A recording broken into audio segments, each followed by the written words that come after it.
As a parent, no 2 days are ever the same. At Care.com, you can find trusted and flexible sitters to help manage your family's ever-changing schedule. Care.com can even help you out with housekeepers, dog walkers, senior caregivers, and more, so you can find care for all you love. And 100% of caregivers who use Care.com have been background checked with CareCheck, a key first step in hiring confidently. To get the help you need to make it all work, sign up now and find a great sitter at Care.com. Yes, give me 1 second. I got to start the feed because we don't want to miss out on that. Gorgeous Larry, Bigfoot, Michigan Rob, thanks for coming on in. The lovely and talented Jordan Ashley Pettit has arrived, everyone, via limousine to the show. Lisa Hinchy, welcome to Spaced Out Radio's chat room. Appreciate you. And Ozzy, oi oi to you. Fapster, nice to have you here, buddy. Christopher Morales, thank you so much for that super chat. Really do appreciate that. As time is winding down here, we're going to get going here in just a few seconds. Hi, gorgeous Jenny. Nikki, nice to see you. And scrolling on down. If I miss you, I will make it up, I promise. The lovely and talented Simply Coco has arrived. Please tell us your drink of the night. Randy Spurl, good to see you. Black Dragon, thank you for that amazing super chat. Really do appreciate that, my friend. And we're going to get going here in 10 seconds. Remember, the Super Chat is a great way to support what we do. Don't forget to hit that subscribe as well. Here we go, everyone.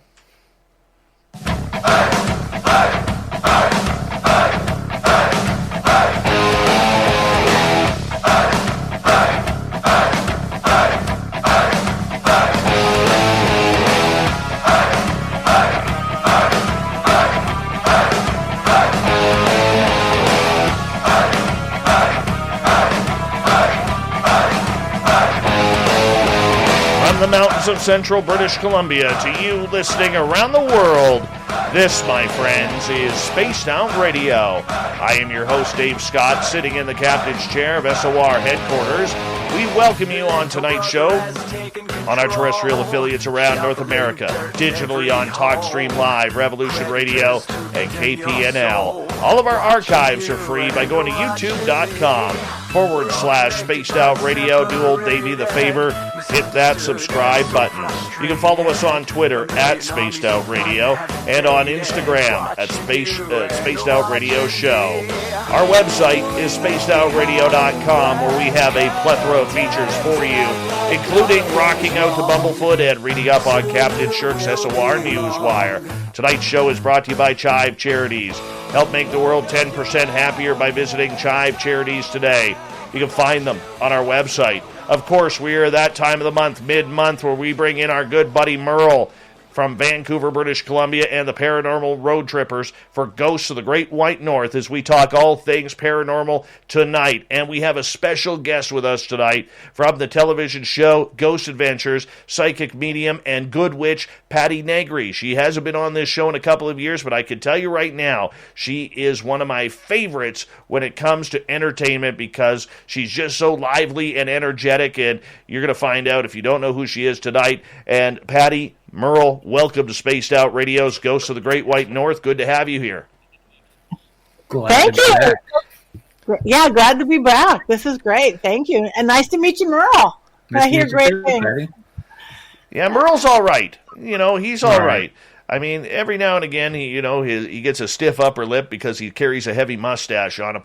But that's okay. We allow that around here. And Patty, for people who may not be familiar with your work, you are one of the most popular psychic mediums in Hollywood, California. You have movie stars clamoring all over. I would love to see your Rolodex one day, but I know that you've signed. I know that you've signed agreements that there are certain things you cannot release in life, and I'm okay with that. But for you, I mean, do you remember your first paranormal experience or when you found out that you were psychic? Yeah, as soon as I could talk, I think. Honestly, I just knew that those so-called imaginary friends that they said little kids have weren't imaginary. There was the creature in the closet and under the bed, almost cliche stuff, but it was real, and I got real information, and it was never taught out of me. My mom was like, yeah, Grandma did that too. Yeah, Grandma could do that too. So I think kids can see. I think really kids can. In our modern, non-mystical Western society, it all becomes that left brain. It's our imagination, not anything that counts as far as logic. So that's why I love everything that's come of the paranormal world, because it shows there's mystery and there's mysticism and there's magic out there for people who don't maybe even want to get into spirituality or religion or something like that. You could still have, ooh, it's more than just us, So, whether you just want to be a ghost hunter, or you want to conjure whatever, it's great because we're bringing the mystery back. For you, I remember the first time I interviewed you. Do you remember when I reached out to you for the first time, going back like 5.5 years ago? What we talked about? Vaguely.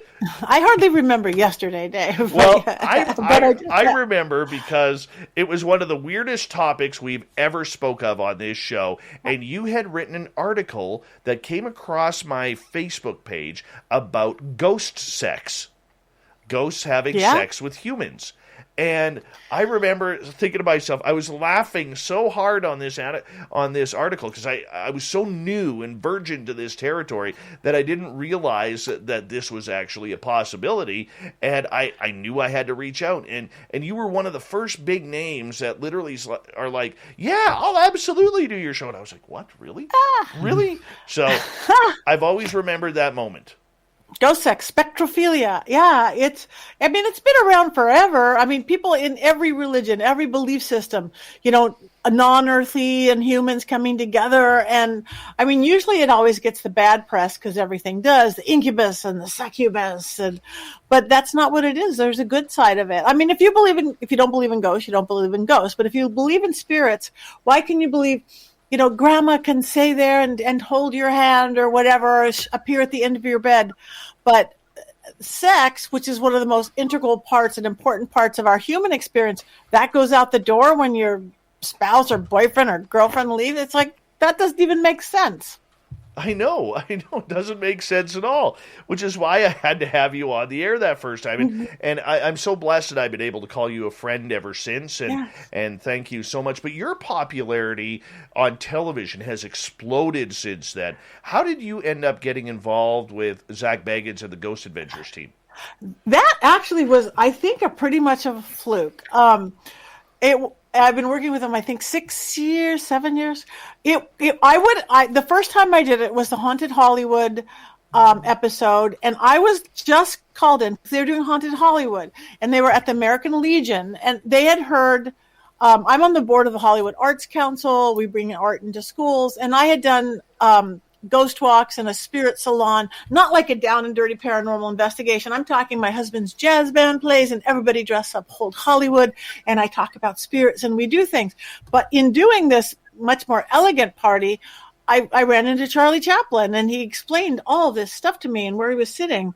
So I guess when Zach and the guys, they talked to the people who worked there, and they said that I had just been there, and I pointed out exactly where Charlie Chaplin sat, and I didn't know it, and he had told me all this stuff about, like, during the big, Nazi scare and stuff. And so I basically would have been what they have on almost every episode, the local person who's experienced something, or the local psychic who comes in and do that. But I guess he just liked me. So all of a sudden he just became, if he needs a seance, he'd heard about my seance ability. And then it was just kind of just come feel this out. He wanted me to confirmation. And I never know anything. I do not know where I'm going. I do not know. They will keep you blindfolded, literally locked in the back of the trunk, not the trunk, the car. So you don't know where even the Cecil one that we opened the Discovery. I remember Zach had called me a couple weeks before. He said, we're coming to town. We're coming to LA and I need you for something. Okay, great. Normal. Didn't hear from him. Okay, normal. 2 weeks later, I get this. Hey, it's Zach. We need you. Can we get you in here in 2 hours? Downtown. And the guy mumbled the address. And I'm like, I'm a girl. I'm thinking 2 hours. Did I wash my hair today? Do I have time to put on makeup? What am I wearing? And I'm like, I don't know if he said Cecil. If he did, I didn't hear it. And then I get there. I'm like, oh, this is that water tower girl play. But I didn't I hadn't even looked anything else up. Of course, I led them right to a room where I almost jumped out the window, and then I led them to a room where, I was being attacked, raped, and murdered. But I had no idea where I was going till I got there. Once in Scottsdale, he didn't even want to give me the address. He's like, well, just rent your own. We've got a car rented for you. Just drive on out. And I'm like, I need an address. I'm not that good a psychic, really. I need a physical address. So I must say, in that the integrity in that, he doesn't want anything planned, scripted, beat sheets. What happens, happens. Did you guys know that you caused a real ruckus in Vancouver with that No? episode? Did Big we? drama. Why? Big time. Like, it was on the news here.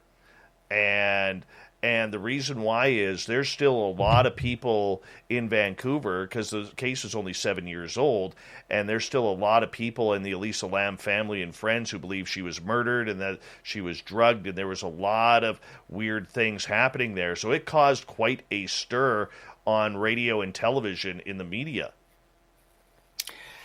Well, she didn't climb into that water tower herself. I don't think so either. What do you think happened there? There is something there on the paranormal side of things. There is something there. There's something in the ground. There's definitely something, an elemental, something earth coming. And then something from all the years, like almost 100 years of it being good and bad, and mostly bad, and, downtrodden, and drugs, and that'll do it every time, and serial killers. I think it's created some kind of an egregore or something. So it literally affects any living people that go in there. It heightens everything, makes drug addicts worse, makes you jump out windows, makes you kill people. And it's also holding a lot of spirits in there. There's spirits that are stuck there, that are being held by this other thing. And this other thing is beyond some ghost. It's not even a demon. It's this created energy. The second I walked in, I didn't know I was going. I saw the sign. I was walking up. It was like Skid Row. And a rat didn't want to let me in. I'd go right. The rat would go right. I'd go left. The rat would go left. I'm dancing in the middle of the street going, this is weird. The rat's I'm not even afraid of rats. I go, is the rat possessed, or is he protecting me? I don't know. Giving you a warning. I finally I know. I got past the rat, and I get in the building, and it's like, you just feel it coming in on you, like the pressure, like this thing coming in on the building. And I start going into trance state already, because that's what I do with them. And then all of a sudden, up pops the guy. Hi, Patty. Zach's got the camera strapped on, and they're like, here we go. You tell us where to go. There's 14 floors. There's 700 rooms, and you take us. The human side of me is like, what the heck? I don't know why. But then I just have to trust. Okay, push this button, go here. And again, I led them to pretty crazy rooms. And we did a lot of other stuff that was pretty crazy too, that just didn't make it there, because, you film for 4 days for a 2-hour special. But it was crazy. The rat running round and round. Hi, Paul 11. The rat he was just, if you want to play like don't let somebody in, that's what he was doing, like dodgeball. He would go around and around, but mostly to block me. That's actually a pun that he wrote. Apollo. Oh, it is? Oh, running around. The band Rat, the 80s hair band Rat. Their first lead round song and round. All right. Thank you. I'm slow. It's Apollo 11. Thank you. Yes, he was running round and round. The Cecil Hotel. I was just going to say, the Cecil Hotel, do you think that there's something of a higher entity keeping spirits there, or is the energy imprint so thick from all the drug use, the killers, the rape, the gang activity, the overdoses, the sudden deaths, the suicides? Is it all just kept there by something? Yes. Completely. And I don't know what it is. I mean, honestly, I think it is such a combination. It's like the perfect stew, or whatever, the perfect storm of what comes up from the ground was created from all the drugs, from the serial killers, from the desperation of people. There's so much desperation down there, and that'll do it to you. When the last time I went was with these new guys I'm working with, TFIL, Elton Castillo, they're YouTubers. Mm-hmm. Yeah, the Queen Mary. We had the Queen Mary to ourselves. We've done a couple things at the Biltmore. But when we did the Cecil, that was crazy. I went to both of Alyssa Lamb's rooms, and And I was channeling. This is definitely a first. I was channeling, and we were in a corner like somebody smoking, and I'm letting the spirit take over, and I'm rocking back and forth. They thought I was going to give myself a concussion. One of the guys put their hand back, and I thought, what a part of me was conscious, I thought I was just talking. I thought I was like talking. And to them, I didn't know it. It just was gibberish. It was just gibberish. But Corey, he's one of the guys, he's super intuitive. I'm training him now. I'm kind of showing him how to lift the veil and stuff. Anyways, he just kind of almost randomly said, we should play that backwards. They played it backwards, and I'm talking English. That is weird. Incredible. That is weird. And it was this Bobby, and I'm like going, and I'm saying something like, I'm so sorry, I got to get out of here. I'm so sorry, I got to get out of here. He was definitely a drugged out, whatever. And yeah, played backwards. That's a talent I could put on my resume. That's a good one. Yeah. Not very. That was weird. Definitely. So, but yeah, that place is insane. For a place like that, where, it's had, the Black Dahlia suicide, which really put it on the map. Many of strange overdoses and deaths in the room. Richard Ramirez, the Night Stalker, was staying there. This is a place that just oozes darkness. And considering it's surrounded by homeless now who are destitute and have really dark, sad energy as well. That entire block, could that block and that building ever be cleared of the negativity, or is it too far gone? I believe anything can be, but I think really, like, every healer, every psychic, every medium, every priest, every rabbi, every exorcist, every demon, if everybody goes there all at once, he's like, have 700 of us in all 700 rooms, maybe. There's a big maybe. And that would be a trippy thing to try. What an experiment if you invited of people of different ilks and different belief systems, but of the light, of wanted to bring in the goodness in whatever their path was. Because it's almost like, well, you guys know ground under things has got different energies, but downtown is like right across the street is a very fancy apartment building. Yes, it's still in the middle of Skid Row. That's how you do it. But it's a high-end, doorman, expensive apartment building that people live in. And I had to do a clearing there recently. And, this is a beautiful woman, music teacher, all this stuff, gorgeous apartment. But I had to put so much extra protection just around the windows because it was like almost sneaking up from the sides. Wow. Just another question about the Cecil Hotel. Do you think Ramirez's energy is still there? Yeah, I think so. Yeah, I do. I think Ramirez is there. And yeah, it's weird. Wow. And I met a few other spirits that really are stuck. Again, you're only going to get the big stuff that they play on to TV, but there was some just, again, little desperate spirits and stuck and wandering and didn't know what and couldn't get out. And that sounds. Now, do you sad. Clear any of them? Like, do you do? I do, and I have. I didn't there because again, it just didn't fit into what we had to do. But I was once at the Black Dahlia house, the Sowden house, the Lloyd Wright house, where the doctor lived who did it. Allegedly, he did it. But we, you never saw this in the episode, when we were doing the Black Dahlia and I was doing a seance, and Fauna Hodel, who's the granddaughter, maybe daughter of Dr. Hodel, Steve Hodel, the son, he was an LAPD. He swears his dad did it and he's got all the proof. And I think the DA has proof, but it'll always be unsolved. But she wanted to do the show because her mom, Tamar Hodel, saw a ghost spirit there and she promised she would help her. So when we're doing the seance, she came in and Tamara wanted to die. She was in Hawaii on her deathbed, but wouldn't die because she helped. We literally, that spirit came in Zach, Aaron, the whole crew, we literally did a whole crossing over of the wasn't Elizabeth Short, it wasn't the Black Dahlia, it was another girl that was stuck there. We did that whole go to the light. We all felt it and saw it, and it was so magical. Never see it on TV. It doesn't fit the style of their show, but yeah, and whenever you can do that, it's just awe-inspiring. It's like, wow, one little help.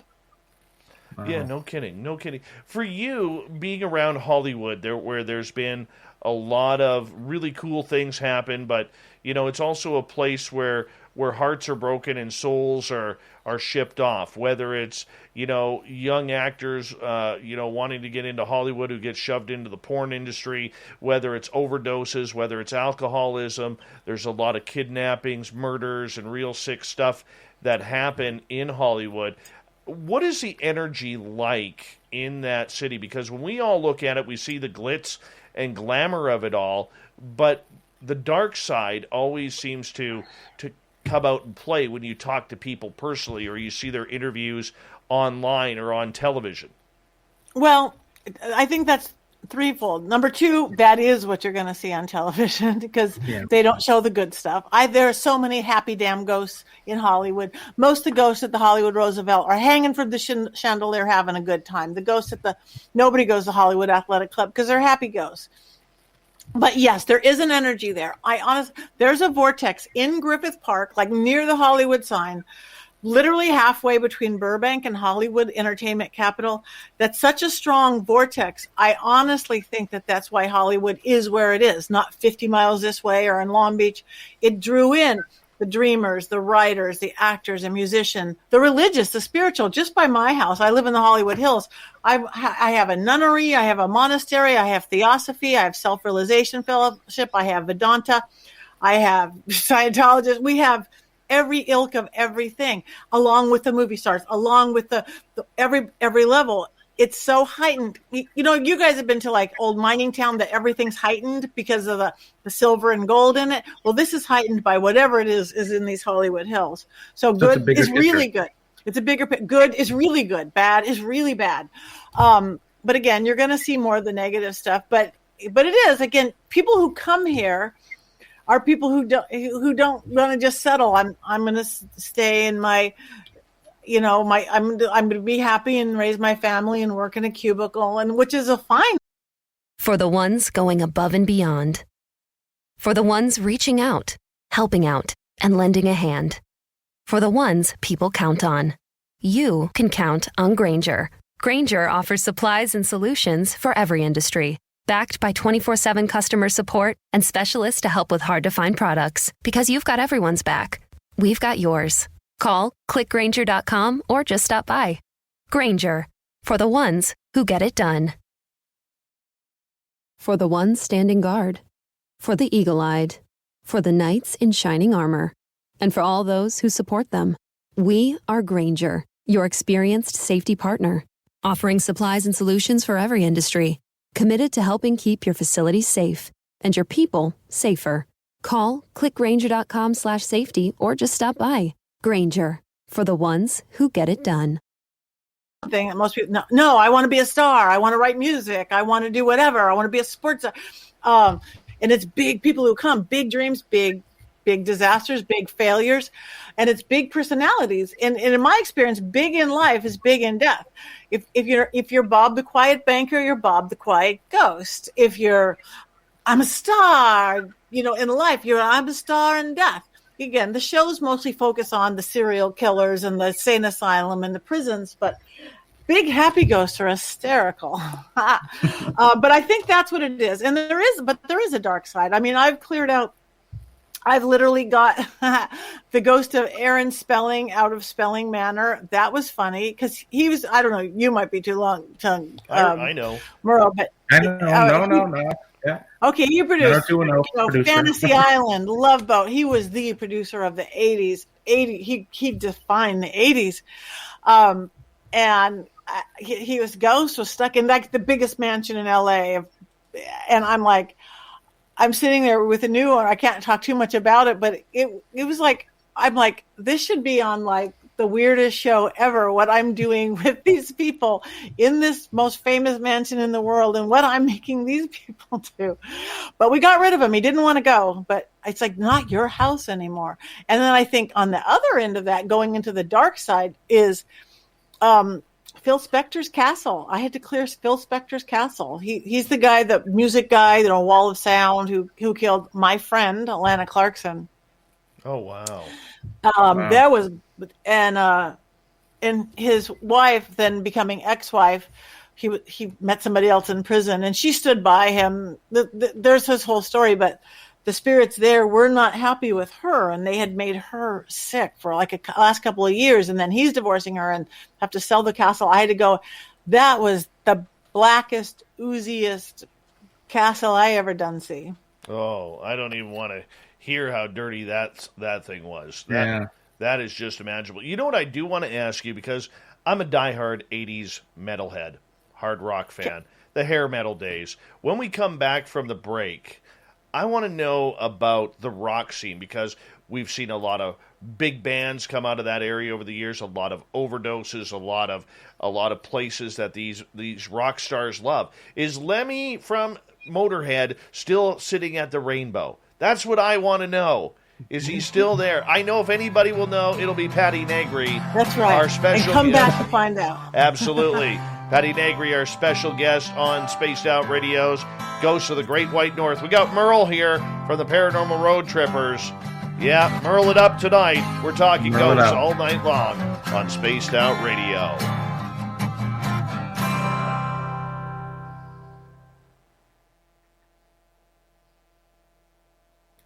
I could seriously listen to you talk all night. Mm-hmm. Mm-hmm. I get to ask you about Cecil Hotel all night. Yeah, my guess. I was going to say something, but I can't say something because we still are on air. Yeah, we're still on the air. I'll tell you later. Okay.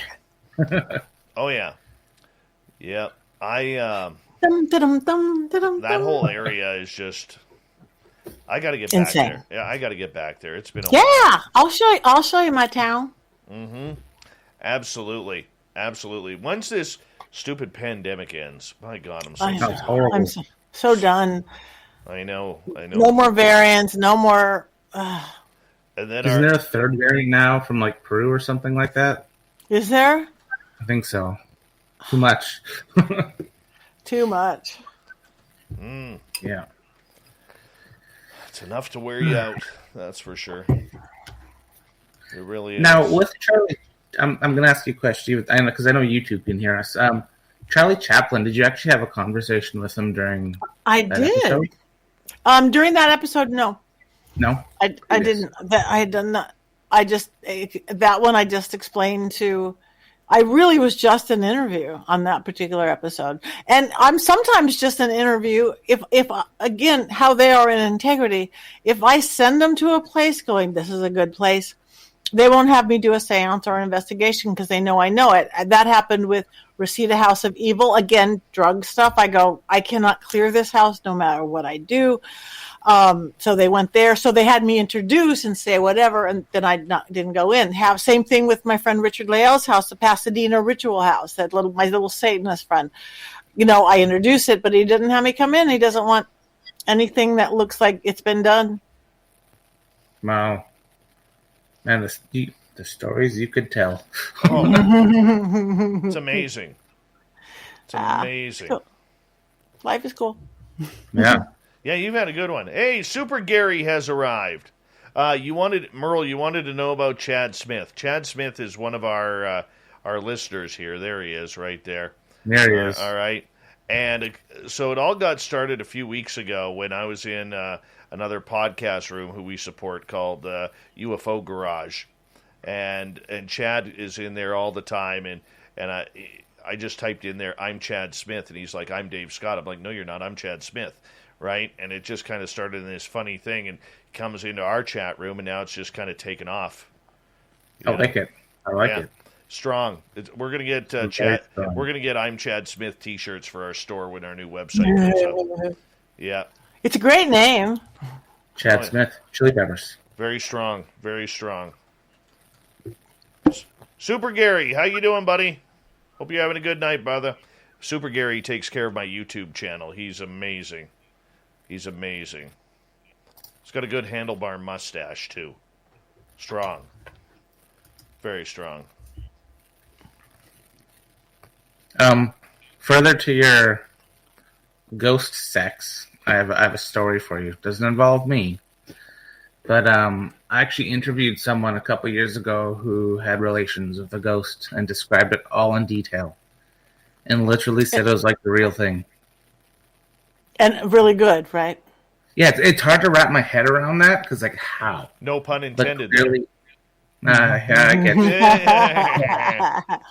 Dude, do you vape? I'm trying to quit smoking.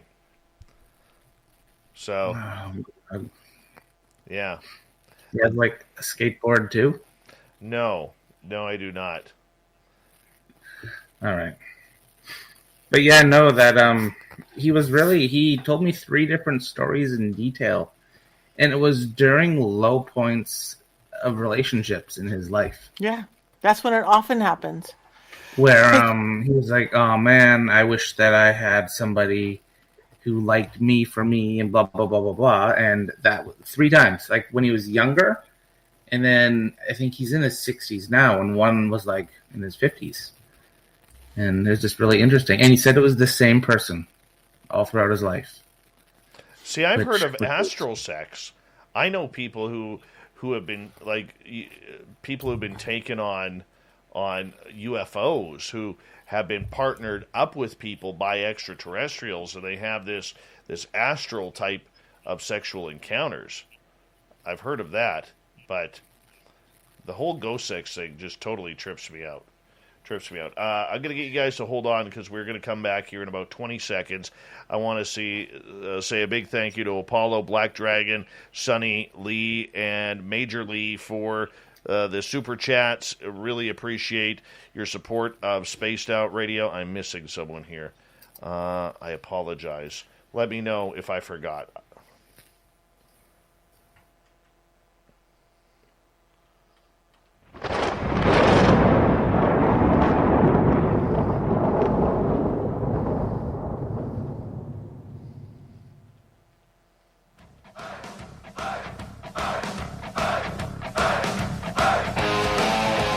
Second half hour of Spaced Out Radio is now underway.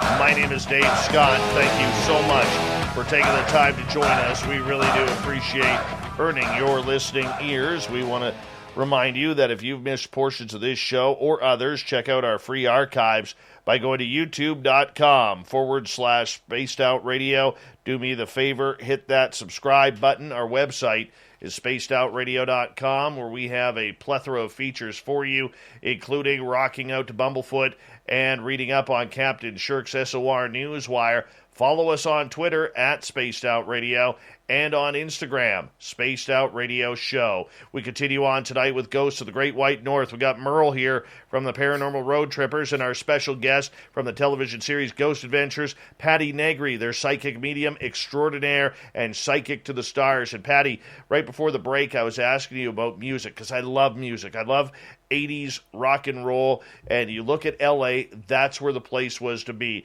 Whether it was Guns N' Roses, Motley Crue, whether it was Poison, Faster Pussycat, even today with Steel Panther, and of course the bars that go along with that. The Whiskey Go-Go, the Rainbow, and other great places where these bands played.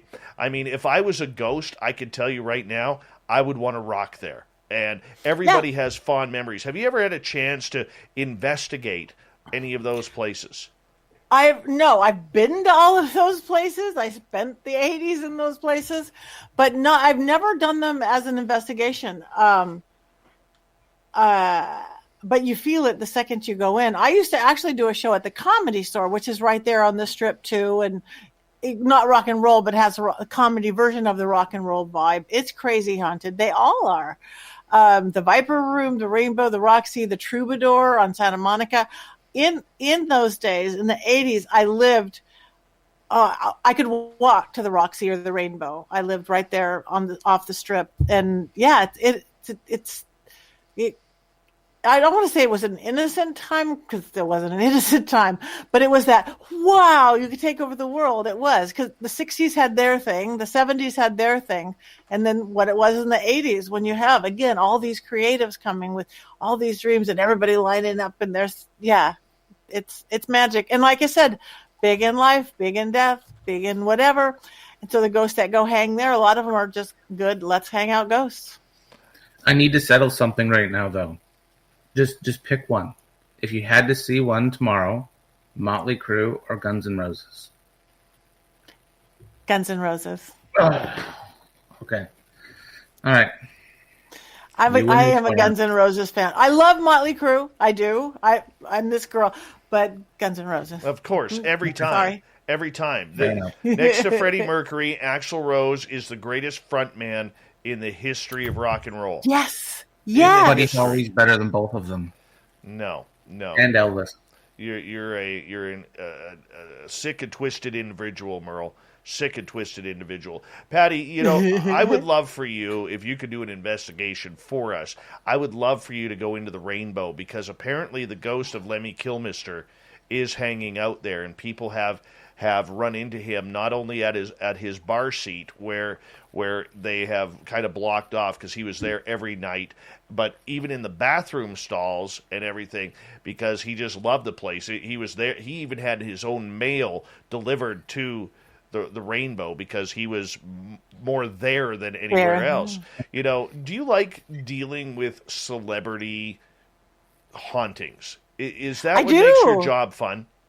That is one of the many things that make my job fun, because again, they're interesting people. Like, not that everybody isn't interesting. Not, like I said, the mailman isn't interesting, but when you take something, you have so much chutzpah or whatever to get to fame and fortune. You have a lot of drive or a lot of luck. You have a lot of everything, a lot of talent. So it's really fun. Like at the Roosevelt, yes, everybody goes, what happened here? What happened here? There's a lot of happy ghosts hanging out. I got to stay in, for another show, I got to stay in room 923 at the Roosevelt. That's the Montgomery Cliff room. That's one of their most haunted. And I got in there, and they were going to just set it up with GoPros, and I spend the night and the crew leave. And there was an older man ghost there. And he was very protective. It was to talk to my girl. He's like, who are you? Well, I'm going to over Englishize it, but basically, who are you? Well, who are you? I'm whatever his name was. I'm Patty. He goes, I am Monty's attaché. I go, okay. I am Monty's personal assistant. I go, okay. I am Monty's chauffeur. Whatever. I go, you're his boyfriend. You can say that now. It's been 50 years or whatever. You can say that. He was so protective of him. I mean, these are great. They were reliving. And I brought a trumpet because people hear the trumpet being blown there, because Montgomery Cliff lived at the Roosevelt for like 3 months while they were shooting it. It's a tiny little room for a lot of money. I couldn't find a place to put my toothbrush down. But I brought a trumpet. I'm going to sleep with a trumpet in the room. And I blew it once. I didn't want to blow it a lot because, again, the other guests would be like, what? It is haunted. But I blew it once, and I swear to God, they knocked me out. It's like they slipped me a Mickey. I had all this stuff planned to do, and I went into this other space and time thing. It was fun. It was like a Disneyland ride. Even in the morning, I'm getting up, and I'm like, I'm brushing my teeth. I'm taking a shower. It's like, I already did this. I didn't do this. I was like half him, half me, half this. And I saw how frustrated he got in this tiny little room where you couldn't set your toothbrush down. And it is like this deja vu times 100 million and not ending. It was really cool. So, yeah, who gets to do that? I'm lucky. Out of all the spirit movie stars and Hollywood performers, musicians that you have talked to on the other side, could you tell us a couple of the more memorable ones that you're allowed to talk about? Yeah. Well, again, anything that's been filmed, I'm allowed to talk about. Some of the great ones, I'm not. I think Michael Jackson was really interesting because he was so afraid. It was weird. He was afraid of being what he's always misinterpreted or misread. I actually channeled him, and he was so, hesitant, like whatever he say would be read wrong or whatever. So he had like Michael Jackson PTSD on the other side. I don't know what he did or didn't do anything like that. But I almost felt like him. He was like an injured child ghost. A funny one, I was doing this goofy TV show. It was a cooking TV show. So the food was a star, Beverly Hills Chefs or something. And I was doing a seance, and they wanted to talk to Marilyn Monroe, Elvis, Charlton Heston, and Frank Sinatra. So, but it was really about the food. So I had them cook Marilyn's favorite food, Elvis's favorite food, Charlton Heston's, and Frank Sinatra. Elvis had fried peanut butter banana sandwiches. Marilyn had caviar little hot dogs. I think osso buco for one of them, and veal something for one. Marlon Brando Elvis never entered the building. Frank Sinatra never entered the building. Marilyn did. She will come. But Marlon Brando was so mad at me. It's like, I don't do television. It was just like, what the heck are you bothering me for? I'm like, I'm sorry, Mr. Brando, I didn't know. Because those were in the olden days, movie stars didn't do television. Television stars didn't do movies. Now it's all a mishmash. Who knows what's a movie or television? But I was scolded by Marlon Brando, dead Marlon Brando. That was a trick. That's awesome.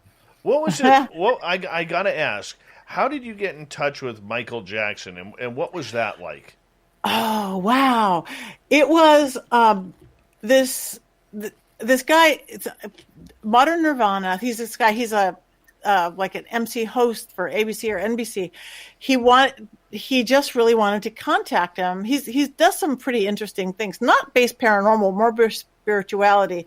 So what he brought with him was, number one, a top Michael Jackson impersonator, but one who's real respectful, not just a lookalike.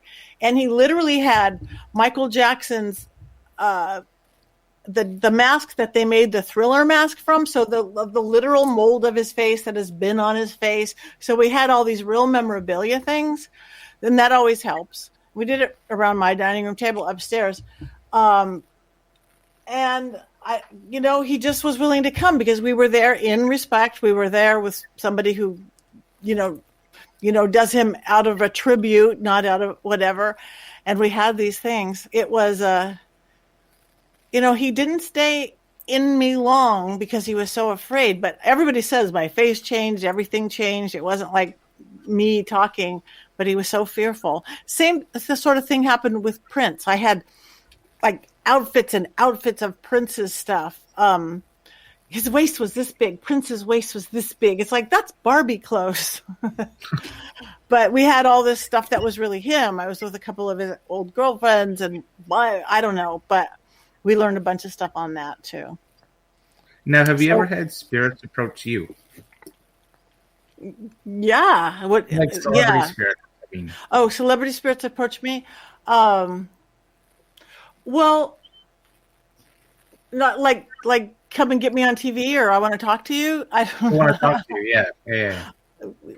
Well, I don't know that they've ever approached me versus me approach them, because I don't think so. I've always gone out to look for them. I'm always really respectful. I request, I never demand. It's just like, if you're so inclined, I think that's really important in how you do it. I've had some crazy stuff. I don't know. I talk about on the show when I was at Marilyn Manson's, and, somebody burst into flames. He wasn't a celebrity. He was just a cranky old ghost who was very theatrical. Oh, wow. Is there any celebrity ghosts out there that you just do not want to contact? And maybe they're not movie stars or musicians, but maybe, serial killers who've passed on, or just really bad people. Charlton Heston. No, not really. I don't know. I'm afraid of Charlton Heston. I don't know why. And Marlon Brando, because he doesn't want to talk to me. No particular reason why. And Charlton Heston, an actor, and fine. I don't know why. I think it'd be like Mr. Heston. I think I would relate the same thing with Marlon Brando. I don't think I like a challenge, so I'm game on serial killers and mass murderers and stuff. Because again, I know what I'm doing. I'm protected. I work in every cosmology and philosophy. But I guess I'm just more worried about bothering somebody or offending somebody who doesn't want to be bothered. Merle. It's weird, huh? Yeah. Have you ever contacted or had communication with any bad spirits, like serial killers or bad guys? Sure. That you can talk about? Yeah, well, even the Dr. George Hodel, the Black Dahlia killer, this is the only times I've ever really messed up was been my fault. So not at the Black Dahlia house. In my old podcast, my old producer, who quit the next day. Okay, so if you don't already know, Kohl's is the best kept secret for back to school shopping. My daughter's heading off to college, and I got a great deal on a bedding set for her dorm, which she absolutely loves. Picked up some pillows for $11.99 and got her new jeans for just $21.99. I mean, whoa. With prices like that, you can't say no. Even better, it was ready for pickup in less than an hour. Did I mention I also got Kohl's Cash and Connecticut shops tax-free through Saturday? Select styles. Prices good 8/18 to 8/22/2021. Some exclusions apply. See store or kohls.com for details. The perfect video needs the perfect music. That's why premium beat tracks are produced by award-winning musicians at world-class studios. Plus, our license gives you tracks for a lifetime. Pay once and never again. Save 25% on your next track at premiumbeat.com/royalty-free/podcast. We were doing kind of a crime-oriented, kind of a talk to the other side and crimes.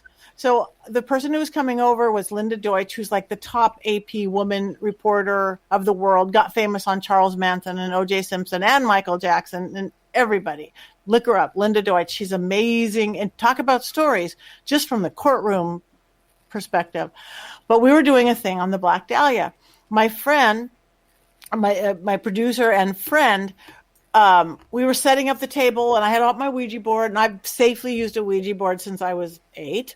But I didn't set up my wards, my protectors, because she had a friend we always would talk to, and it was just like texting. She goes, I want to talk to whatever his name was. Okay. And other people weren't there yet. The crew wasn't there yet. And we're like, and I just forgot. I just didn't think of it. It was her and I. We knew what we were doing. All of a sudden, it wasn't her friend talking. It was George Hodel talking. And he remembered me, I guess, from Ghost Adventures. He pushed me into the back of my and I was just leaning over. We weren't doing this official. That's the problem. I was leaning over the back of my dining room chair. I have these like 200-year-old antiques. And he pushed me so hard. It just, I heard crack, crack, crack. I'm like sliding down to the ground. And my friend, she goes, Patty, are you okay? I'm like, I'm not. Nope, not. And I always say I'm okay. I could have my head cut off and my arm cut off. It's a flesh wound. It's fine. But I'm like, no, the pain was excruciating. I had to go to urgent care. He had hit me so hard. There was nothing behind me. It had ripped all the cartilage off my floating ribs. Months of pain. Just, and right where just like, below the chest, and you can't go in an emergency room and tell them that a ghost pushed you into the back of a chair. Like, yeah, he did. You can't tell them that. No, you can't tell them that. No. And the other one was at the Marilyn Manson house, which again, Charlie Chaplin built that house. He built it for his one of his many girlfriends, Mary Astor, who was a movie star of the day too in the 1920s. And it was a party house, that party house thing. Parties of the day. For years and years, it was a party house. And then the Rolling Stones manager bought it. So the Rolling Stones lived there, and the Mamas and the Papas stayed there, Graham Parsons, all the Rolling Stones manager people. And then they moved out. And then the person who invented the real life sex doll moved in. And then he moved out. And then Marilyn Manson moved in. And this is my neighborhood. He was my neighbor for 7 years. Nice neighbor, great neighbor. But he did record in this basement. This house looks like a haunted house. It's a 4-level 1920s. It looks like it was built by Masons or something, like, exactly 12 of these. There's literally a compass, edged into the wooden floor, like for a ritual, and a 4-level spiral. It's like, oh my God, this house is magic in itself. And it obviously attracted chaotic whatever. But at the seance table, this one kid got disrespectful. I always say, be a skeptic, that's okay, but you got to be respectful because everybody wants to be respected. But I don't know, maybe because the kid was on TV or he was just a smart-ass kid. He was young. And when you at that young age, that just late through puberty into just early 20s, you have so much life force that you're going to get the paranormal stuff. You're going to get the activity. So first he was saying just rude stuff. And then the French door started flying open and everybody's screaming. The producer side of me is like, wow, that's good. That's like special effects, but I'd never fake anything. And then that happened again, everybody screaming. And then there was speakers on the floor, like old school, you'd set the speakers, how big would your speakers be? And they started going on. They sounded like a spirit box, white noises. Everybody, what is that? We looked later, it wasn't even plugged in. It did that twice. But this tension is building. This tension is building and building and building. And then we were working the Ouija board, and then we were getting some heavy stuff about in the basement, in the dirt basement. It's always the dirt basement that was going on. It is. It's always the dirt basement wherever you go. Back down. But anyway, he said something really stupid, and not him, but the cameraman facing him burst into flames, like a V up his back, like angel wings of fire. Just everybody's screaming. 2 cameras actually caught it. One camera, hit the ceiling, hit the floor, and they didn't catch it. His camera was facing the opposite way. He's wondering why everyone is screaming and pointing at him. And, cool medium witch Patty becomes medic Patty, of which I am, and I'm EMT. I'm like, drop and roll, blah, blah, blah. I'm calling in my wards and protectors. Hit the ground. We are done. We are done. Showing the veil. Nobody burst into flames on my watch. This isn't okay. Shutting it down. No more filming. It's like, oh my God. His shirt burnt off him like poof. And it should not. It was like cotton. It burnt off like it was a polyester or something. It shouldn't have. But I'm like, we're done. But the guy who caught on fire was a total skeptic. And he's like, I just spontaneous combusted. I'm okay. A little blistering. I'm like, no. He goes, no, I have a sweater. I'll take the shirt off. So I talked to the ghost, like, we're not even going to get rid of you. We're not even going to try to do anything. I'm sorry, this kid. And I knew the kid was not going to be trouble anymore because he became the choir boy in the corner. He's like, really the room bursting into flames. And we finished it. We finished the seance. More things happened. A glass flew out of the kitchen like I've never seen before. Since more stuff happening, the frogs would start, the frogs would stop, the frogs in the pond in Hollywood Hills. But the coolest thing was, and they tried to push him off the cliff. They did, the same cameraman for some reason. But the happy ending to this scary, bad story that I burst people into flames is the cameraman. 3 weeks later, he said, Patty, look at my back. Where I had seen the blistering on the small of his back, it had looked like he got a tattoo of a dragon. Open mouth, sharp teeth, winged head, into the shape of a serpent. That is the exact energy I called in to shut down the seance. I work dragon magic. I work dragon energy, crossroads energy.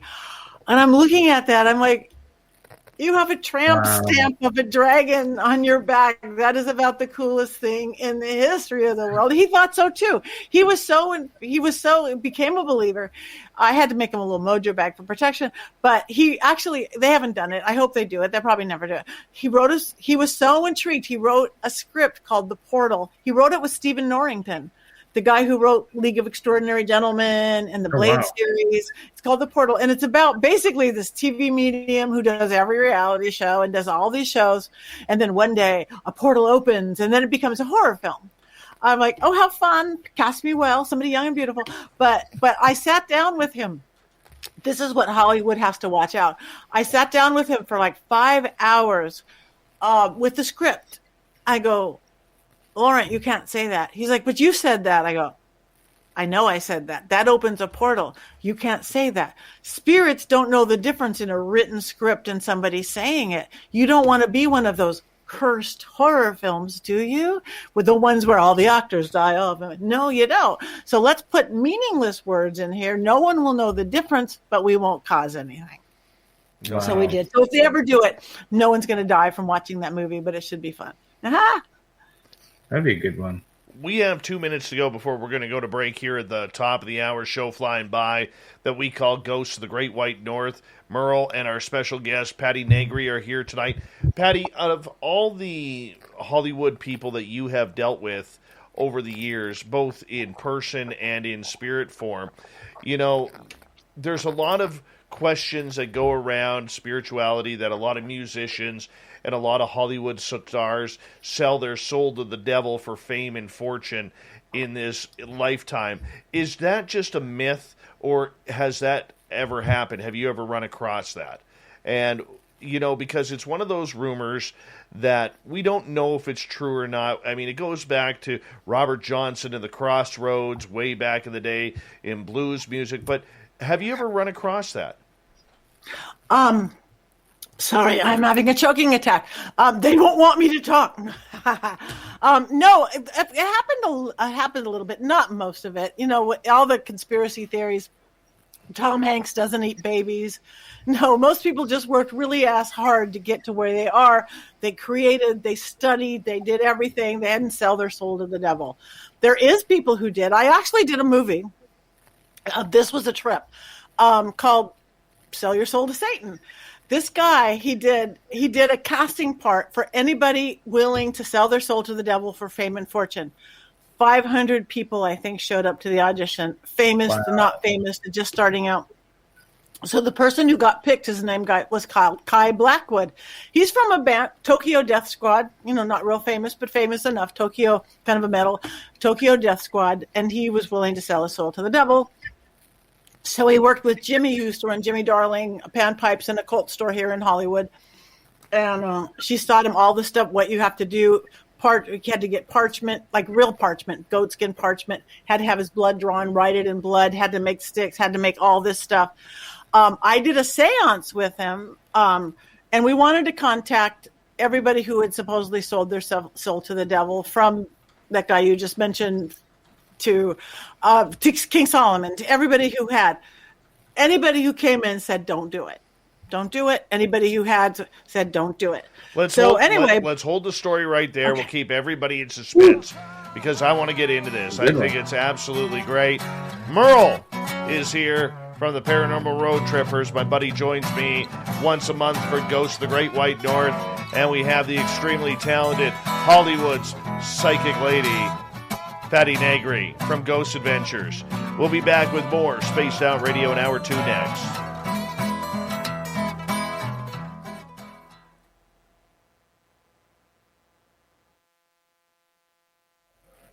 Strong first hour. Apparently, Kevin in our chat room saw the doll behind you wave. Oh yeah, doesn't surprise me at all. You said something like that was going to happen. Yeah, I didn't catch it. Now I'm going to have to go back and check the footage. I should bring her closer. I don't know if I can figure out, because people see her eyes move all the time.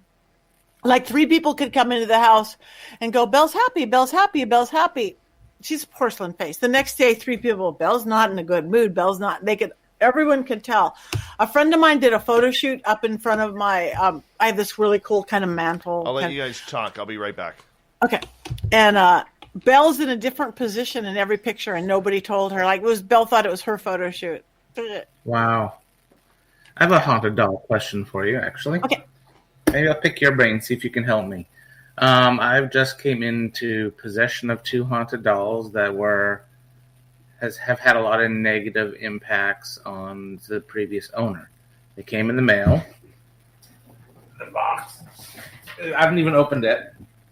Right here. From the States, and they came in priority mail. Like, they wanted these gone. And I just got home today from being away for 4 days. And I'm hearing noises. I'm hearing things down my hallway. I paranormal investigate for over 15 years. I do protect myself. I do smudge my house. As you saw earlier, the smoke, because I'm trying to cleanse my place. In your opinion, do you think it's that box? Yeah, probably is. When somebody did the same thing with me with Belle. Belle she sent her from Belgium to me. She saw me doing a seance with Peggy the doll, now in Zach's museum, that she gave people heart attacks and stuff like that. And so she said I could handle Belle because it made her hair fall out and made her and her little kid sick. This is how powerful. I had the box like that. I had never even done a Facebook Live before, not once. And I don't get that many people. 50,000 people watch me open this doll. I've never had anything, even a percentage of that. It wasn't me, it was this doll. But she had a darkness to her. I got rid of the darkness before the sunset. I banished it. And then a ton of doll. There's reason the darkness is going to go in. There's something else there. And then the good little spirit girl hung out. But whatever you do, I would get rid of anything dark, and many methods to do it. But what kept me from her draining your energy and anybody in your household. Rue really helped me. Get the herb rue. I would put it in her hand or like in a little Dixie cup or set it under by her skirt. Rue helped really do protection and not just drain energy, even when the bad stuff's gone, because she still drained energy for a long time. Even when the bad stuff was gone, just because she was still a haunted doll. Mm-hmm. Yeah, no, because when I got home, I noticed the entire energy in my house has changed, and I'm very in tune to my surroundings. One thing I like to say, I never like to poop where I eat, if you know what I mean. Investigating. But then again, I was also at 4 pioneer cemeteries from the 1800s the past couple of days, plus a bunch of old ghost towns. So I'm like, did I bring something home? Is it the box? I don't know, but something's different here now. Right. So again, do what you're doing. Cleanse the house, cleanse yourself, whatever. When you have your protections up when you open the doll, and then feel it out. Yeah, no. Yeah. Got a weird feeling about this one. Yeah, you haven't seen it yet. Yeah. No. Maybe you should open it online. Like I didn't see what happened. That's a good idea. Yeah, there's two. There's 2 dolls in there. Wow. So, one's from the late 1800s and one from the early 1900s. Wow.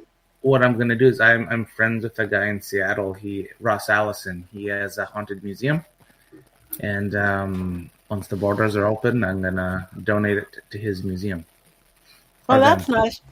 Yeah. That is nice. Yeah, anything had I not been able to clear her, I would have gave her to Zach or something. I've given him, I had something else that a client had given me, and it had gotten way too dark. I'm like, why am I not staying in my office? There's something wrong. And I looked at this little voodoo-y looking thing. And so I called Zach. I go, I don't want her in my house. She's too much for me. Do you want her? And he said, show me a picture. He goes, ooh, it's a voodoo fetish hate doll. Yeah, I want it. So I gave it here. I took it to the museum. I gave it to him. It started acting up that night. Good. You can handle it. Yeah. Like you. Not where I live. Nope. Good ghost, yes. I have a French artist who lives here. She lived in the house from the 60s, and she died in 98. We moved in 2001, complete with ghost. Wow. Yeah, cool. She's cool. Very cool. Good times. Very cool. We've got about 1 minute, guys. Okay. 1 minute. What a great show so far. This is fun, you guys. Yeah. Dang. Well, like I said, once this whole pandemic thing ends, I want to take Merle on a road trip down south, and we'll hook up with you. Come on down. Yes, I think we have an in, Merle. We have an in. Exciting. Oh yeah. California. I've been there quite a bit, and I could move. Actually, my family, we almost moved there when I was 17. We were getting our visas all in order because my dad had a job lined up there from the company he was working at up here was going to move him down there. And I think within a month before moving, my mom was like, nope. And then that was done. Hold on, guys. Hold on. Here we go.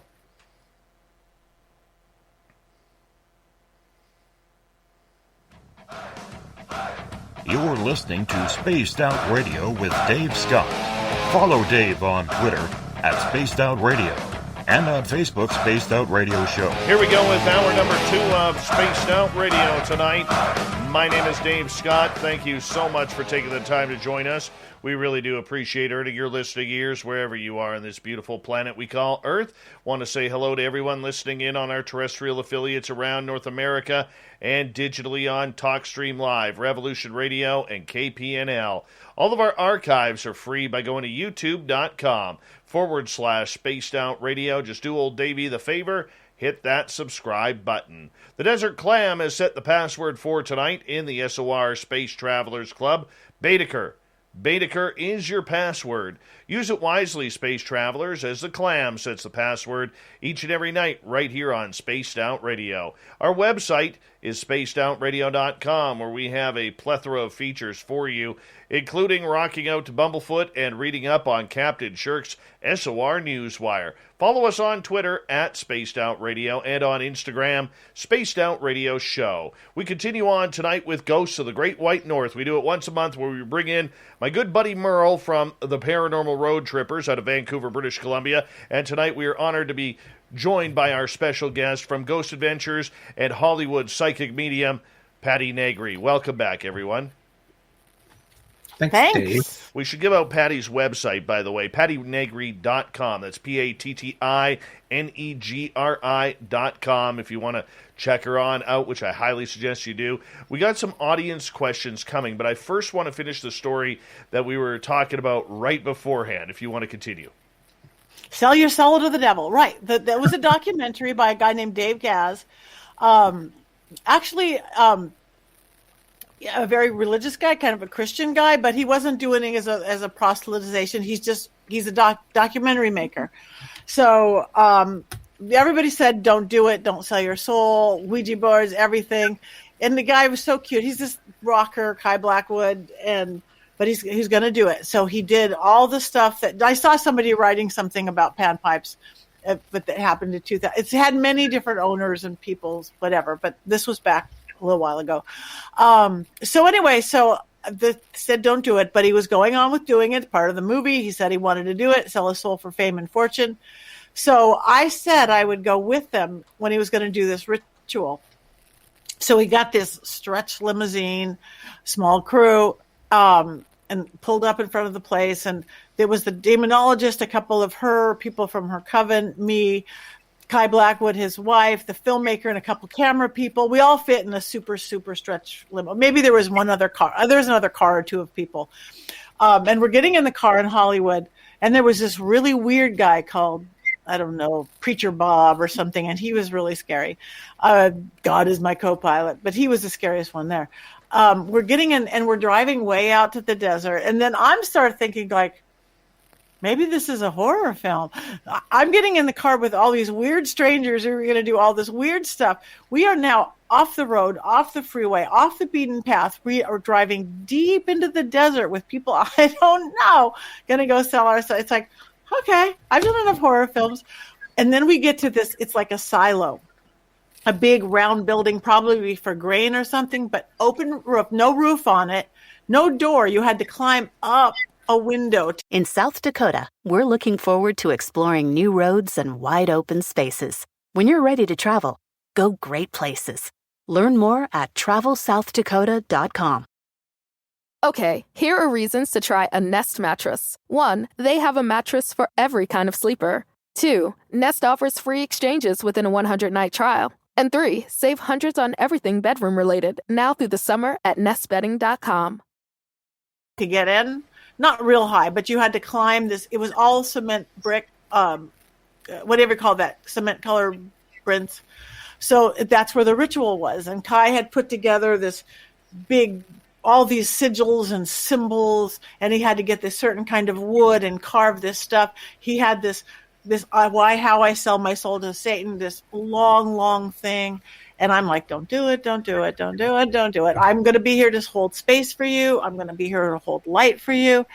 And he's doing all this stuff. And there's all these protection candles written all around this place. And all of a sudden, all the protection candles start going out, except for the one in front of this one cameraman.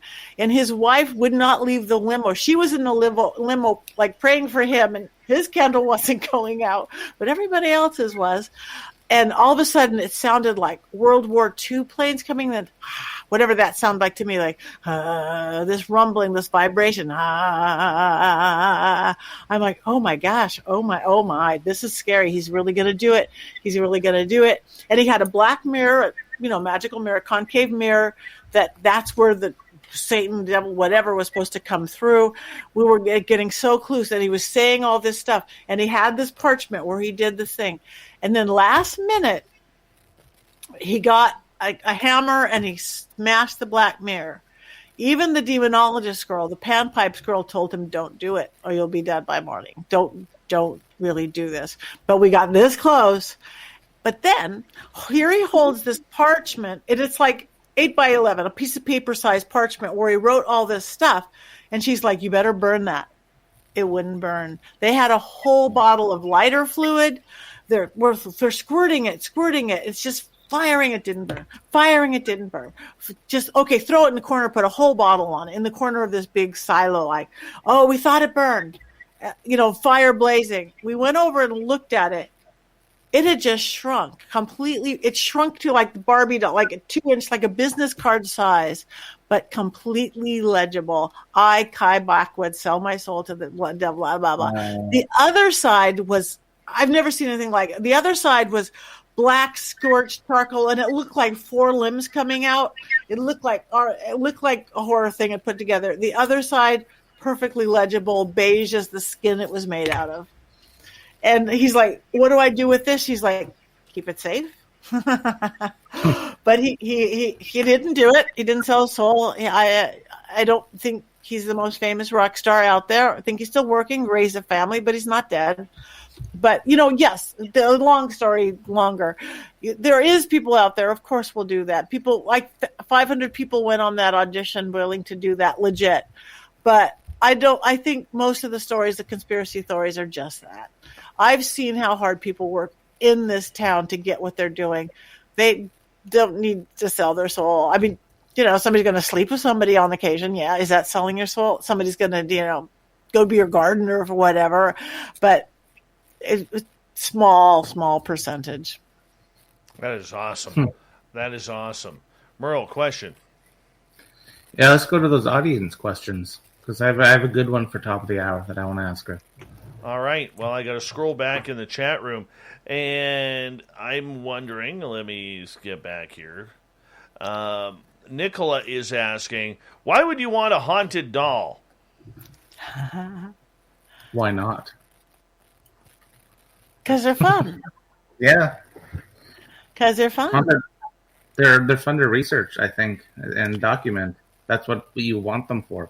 People want to know what paranormal is, what ghost hunting is, and spirits and that. It's you document and research it and talk about it. Like her, Belle, she's a part of my family. I would not have kept the negative if I couldn't have got the dark, whatever it was, out. I would not bring that into my house. But I banished that. And then this sweet little thing came out. I think she had a hard life, probably in England. She's a German doll. And I mean, first my dog and cat hated her. Now they love her. We'll be downstairs. We'll hear her upstairs. Again, 1 million people see her move. I've had a friend did a photo shoot like where we are now, and she was in the background, and Belle's in a different position in every picture, and nobody touched her. It's like, Wow. She thought it was her photo shoot. Because they're fun. I wouldn't have something dark. I said on the break that I had something that was way too dark for me, and I gave it to Zach for his museum, and it started acting up that night. I don't want that in my house, but fun haunted dolls are fun. Much more fun than regular dolls. Fun haunted More dolls. interactive. No. Either way, that's just weird. That's just really weird. Jennifer is asking, have you ever spoke with the awesome Warrens? Sadly, I never got to meet them in living, or I haven't tried in death. That would be interesting, wouldn't it? I know so many people who do the whole paranormal world, but I just never had that opportunity to meet them. So no, sadly, no. I want to ask you, because, there are certain ghost hunters out there who think that, the minute someone famous, like a movie star, or a musician passes away, that they try and get a hold of them right away on the other side, and it's caused quite a bit of controversy on YouTube and in the paranormal world when these people do this. And I'm not giving names because I don't want to promote their channels or anything like that, but is there a rule of thumb that, you should allow at least someone to, figure out what's happening on the other side before they actually start communication? What's your opinion on that as someone who's done this for years? It is a hard and fast rule in my world. I won't touch anybody for 40 days. I won't contact anybody. That's the transition from here to there, this world to that world. It's actually planetary. It's a planetary thing. It's actually biblical. If you want to look at, every religion has it. Moses, he did his thing 40 days. Jesus, 40 days. Noah, the flood, 40 days. 40 goes from here to there. So a lot of cultures, except we don't do it here, even some Orthodox and different, you do 40 days and then you do a dumb supper. You do a backwards dinner. That is, to me, I do it for all my beloved people. You could do it 40 years after, but you have to wait 40 days because they're busy in the middle. I don't know what they're exactly busy doing, but they're getting from here to there. So after 40 days, what I would do with what I did with my mom is you do a backwards dinner. It shows them it's for them because the other side is reversed. It's mirror image. So you have a dinner, casual or dressy. You invite whoever you want. You start with dessert, and then you have the main course, and then you end up with super salad. And the spirit's going, this is for me. You could set a place for them or a glass for them. You could talk about them, how you miss them, how you loved them, good memories. Somewhere during the dinner, everybody goes silent for just a few minutes. Some people do the whole dinner silent. That's hard for us modern people. And I think it's better when you talk. So it goes silent, and they'll communicate with each person at the table to their own comfort level or ability. But then at the end of the dinner, which is the beginning of the dinner, because you're up to super salad course, that's when you say goodbye to their fleshly body. This is the thing that doesn't live. This meat suit. Soul lives, spirit lives. You live on into spirit. Nothing dies. Science proved that. But if you're missing this meat suit, you can't have it. You have to cut those cords. We all have living cords between each other, heart to heart. We use that terminology, cut the cord, no strings attached. But when somebody dies, that has to be cut because now it's a third eye cord. Everybody talks about, that spirit, connection to spirit. So that's what a dumb supper, at the end of the dinner, beginning, you say goodbye to the fleshly body. And it helps them to go, like, I could be free now, and I visit if I want, not if I want, be free. And it lets you know you're going to be okay and they're going to be okay. And if you want to have a relationship with them, now you can have a spirit-human relationship, not a dead person. So it's your spirit beloved, not your dead beloved. It's your spirit, mother, not your dead mother. And you can't have a relationship with that. So only once have I ever had to contact, it was a teen suicide. Parents were distraught, and she had something she wanted to say, and they wanted to find her cell phone and all this stuff that I had to help. But I did it so respectfully. That's the only time ever in all these years I've ever even tried to contact. Now, sometimes they can contact you. A lot of times right after somebody dies, celebrity or not, doesn't matter. My dad came to me. So-and-so came to me. I knew they were okay. Happens all the time, usually within the first couple weeks, and then it goes away. If they want to contact you, great. But I say don't try to contact them. That first 40 days is when you can light candles, put out pictures of your ancestors, pray for them or do whatever it is that you do within your belief system. Don't try to bring them back. They're in transit. That's what happened with my nephew. Did it? It did. And I had to, I can astral travel every now and again. And I could feel his nervous energy because he was only 29. Mm-hmm. And he passed away of a fentanyl overdose. And I had to go in there to help him, to transition. And I saw the coolest thing when I was there, because my daughter is very talented as well. And so her and I went, and we both saw the bench where he was on. And that was the first time ever that I saw my grandmother on the other side. Wow. I had seen my grandfathers before, but both my grandfathers were there, and my grandmother was there. and she had been dead since 1988. And I remember kind of putting my head up, and I was like, Grandma? And she never said a thing, but she had this beautiful, peaceful, glorious smile on her.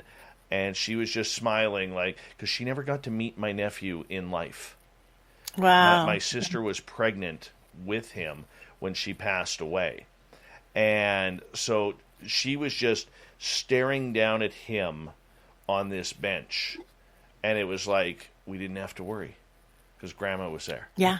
It was a beautiful isn't that thing. beautiful? It was a beautiful thing. It honestly brought tears to my eyes when I saw that. So, pretty cool. I have a couple questions from the audience, if you don't mind. And let's start off with the Ukrainian watermelon up in Saskatchewan, little Ronnie Moniak. Ron, don't forget to wave to everybody. It's so flat there, everyone in North America can see you. All right, so give us a wave if you don't mind. And he is asking if you have ever been in contact with JFK. My very, very, very first seance when I was 7 or 8 years old, when I was obsessed with the dead, but not in a morbid way, and I wanted to do a seance and I didn't even know what it was. I went in my little suburban house in my little suburban hallway, and the hallway where there's no windows or doors, I stuffed towels under the doors. I realized I didn't know dead people. So I'm like, it's late 60s. President Kennedy, Marilyn Monroe, everybody that I knew at 7 years old. And I came up with my first chant, I think. That's how I first started to raise the veil. And within moments, my little windowless, lightless hall filled with orbs and lights, and it was a light show. It was a disco show. Me and my best friend Sherry Jones went out of the house running as fast as we could, but I was really jumping up and down going, this is real and it's controllable. But if I did contact JFK, I probably didn't, but I did over the veil and contact something. I didn't stick around long enough to do it. But when I contacted Marilyn, she had some stuff to say. But she wouldn't have changed her life. And that's interesting. Wow. I was surprised to hear that. It's like, did she have a good life, the sad life, was she killed, all these different things. But, yeah, I've never personally talked to JFK. All right, Jose is asking, do you sometimes change the clothes on the doll behind you? I'm not going to any lengths to make fun of that bell at all. She came with just a little, like, modern, nothing little baby dress and plastic shoes, and she was not happy. And people love Belle. A girl in the UK made this beautiful Victorian dress for her. She hand sewed. It's a dress and a jacket. Another friend who made her a matching cloak, and I have the same cloak. Another friend got her 100-year-old leather shoes. She's styling. Wow. She is. She gives me the chills. Yeah, she will do that. This Belle, that's my little girl. But I don't know again what it is. So, and I have a couple outfits for her. Before I had this one made, another girl found her a cute little party dress type thing. But she's loving this little Victorian dress and has a little Victorian pen, and it makes her very happy. She totally knows. And for our radio audience, Patty is holding a haunted doll named Belle right now. And if you want to check it out on our YouTube channel, you can. But she is totally sending me energy right now that she knows that she is freaking me out right now. I can't look in her eyes, Dave. She's looking right in them. I'm looking right in her eyes right now, and she knows she is freaking me out. She's a nice girl, Dave. Oh, I'm sure. I'm very sure. But she's good there. You know? So many people don't like dolls. It's so cute. I guess because they have faces. But if you were a ghost, do you want to sit in a bell or do you want to sit in something with a face? Well, I realize that. You know, do you remember, he hasn't been around for a long time, Anthony Kenyatta, he had Harold the Haunted Doll. Did you ever hear about that one?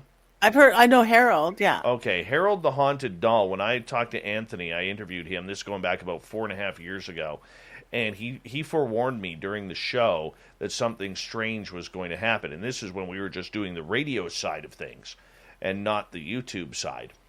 And literally out of the corner of my eye on my left, I saw something black standing there.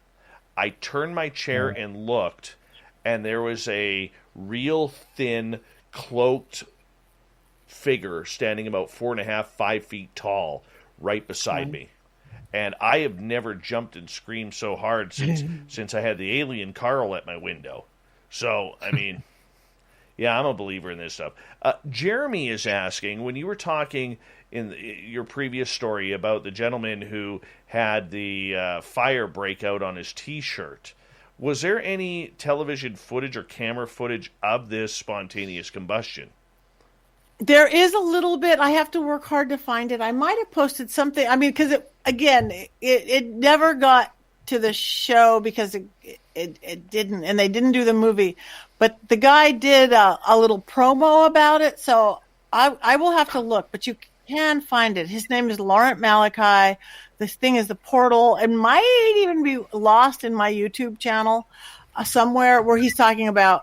Oh, there's 2 films. One by David Farino, who was doing the documentary about the house, and it's his promo that he has a little bit of the fire experiencing and talking about the house, and then Laurent Malachi. So I need to find it and post it or something. It's hard to find, but it does exist. All right, we got 90 seconds left before we got to go to break here on Spaced Out Radio. Merle is here with Ghosts of the Great White North and our special guest, Patty Negri. Chad Smith is asking, is anyone contacting you, Patty, tonight that was a message for this show or anyone involved with SOR? Oh. I can... no one is. I have this thing called an on-off switch, and I don't have it on. To me, that my sanity is this great big whole thing I do. I do not want to be in the grocery store and I want to talk to your dead mother. I don't want to be that. So off is off and on is that much more on. And when I'm doing stuff like this, I don't want to go into trance state. I don't want to. So I have my off. We could turn it back on. We could certainly turn it on and see if anybody wants to talk to you guys. No problem. Well, let's decide that, because I know Merle has a story coming up here in the next half hour. Yeah. He was going to share it, but then we were like 3 minutes into the break, and he's like, nope, not enough time. Not enough time. I'm Merle. I need more than that. So we're going to... Yeah, it's always about more with Merle. It really is. Always, But, oh, that doll. She loves you, Dave. She just keeps staring. Dave, but you have a doll behind you. I don't have a doll behind me. I got a gnome behind me. Same thing. I've also got from one of my listeners, Emily. She actually sent me an alien Buddha. Nice. The energy off of this is so positive and so amazing. It feels That's really nice. Yeah, she's beautiful. She's beautiful. Patty Negri is here from Ghost Adventures, and she is Hollywood's psychic medium. And, of course, Merle from Paranormal Road Trippers out of Vancouver, British Columbia. Ghosts of the Great White North continues on Spaced Out Radio right after this.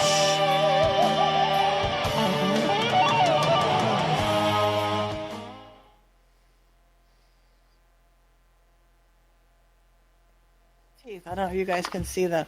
They're like real teeth, sort of. Get right in there, Dave. Oh. Here, let me zoom in on you here. Hold on. Oh, there she is. Oh, hi, beautiful. Hi, beautiful. Ah. She's a good girl. How old was she again? What was her age? 105. She was, Wow. it might be 106 now. 1915 German doll. Okay. Yeah. She's holding her age well. Yeah, she's holding very well. No wrinkles. She's great. Her body is not so great. She's missing some fingers. She's something that... She's like, see, look at, she's got like rock and roll hands. She's all right then. She's all right then. She's made out of something called composite, which was pre-plastic, and it was probably like wood and glue and mush, something made That's what her body is, but her face is porcelain. Yeah, Jennifer was asking a few minutes ago, okay, Patty, is it my eyes playing tricks or did her eyes move? Her eyes move. Yeah. Ah, she's a good girl. All right. You want to go sit down, though? You don't want to scare Dave. Any other haunted objects in your household? No, I had the nail fetish hate doll, but it got too dark for me, so I gave it to Zach, and it started acting up in his museum that night. Tour guides talk about it. I'm like, wow. I don't need that. Not in my house. Just like you, Merle. This has to be sacred space. I mean, yes, I have haunted things, but they have to be positive. I have my ghost, Adrian, whose house it was. My husband's a drummer. And we have like 12 feet up this shelf because we have pushed the ceilings up. And there's all these antique drums like turn. With MailChimp, you get a whole lot more than a URL. You get an all-in-one marketing platform to help drive sales. That means you can connect your data to make more informed, smarter decisions. And you get powerful automation tools like our Customer Journey Builder to ensure you never miss an opportunity to turn shoppers into loyal customers. So if you're ready to integrate your marketing and boost sales, get started today at MailChimp.com/smartmarketing. MailChimp, built for growing businesses. Okay, so if you don't already know, Kohl's is the best-kept secret for back-to-school shopping. My daughter's heading off to college, and I got a great deal on a bedding set for her dorm, which she absolutely loves. Picked up some pillows for $11.99 and got her new jeans for just $21.99. I mean, whoa. With prices like that, you can't say no. Even better, it was ready for pickup in less than an hour. Did I mention I also got Kohl's Cash and Connecticut shops tax-free through Saturday? Select styles. Prices good 8/18 to 8/22/2021. Some exclusions apply. See store or Kohls.com for details. Of the century 1920s bass drums, and they play themselves all the time, like one boom. I've got rim shots. It's like I'll be in the seance around the table or just working with somebody, and I get, I'm sorry, I'm listening. All right, what? And you can't reach them. It's far away, and they're the old school calfskin head, so they will pop and do stuff, but they do it completely on cue. It's cool.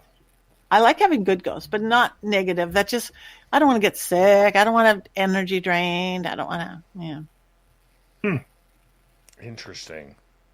That just creeps me out. Just freaks me out.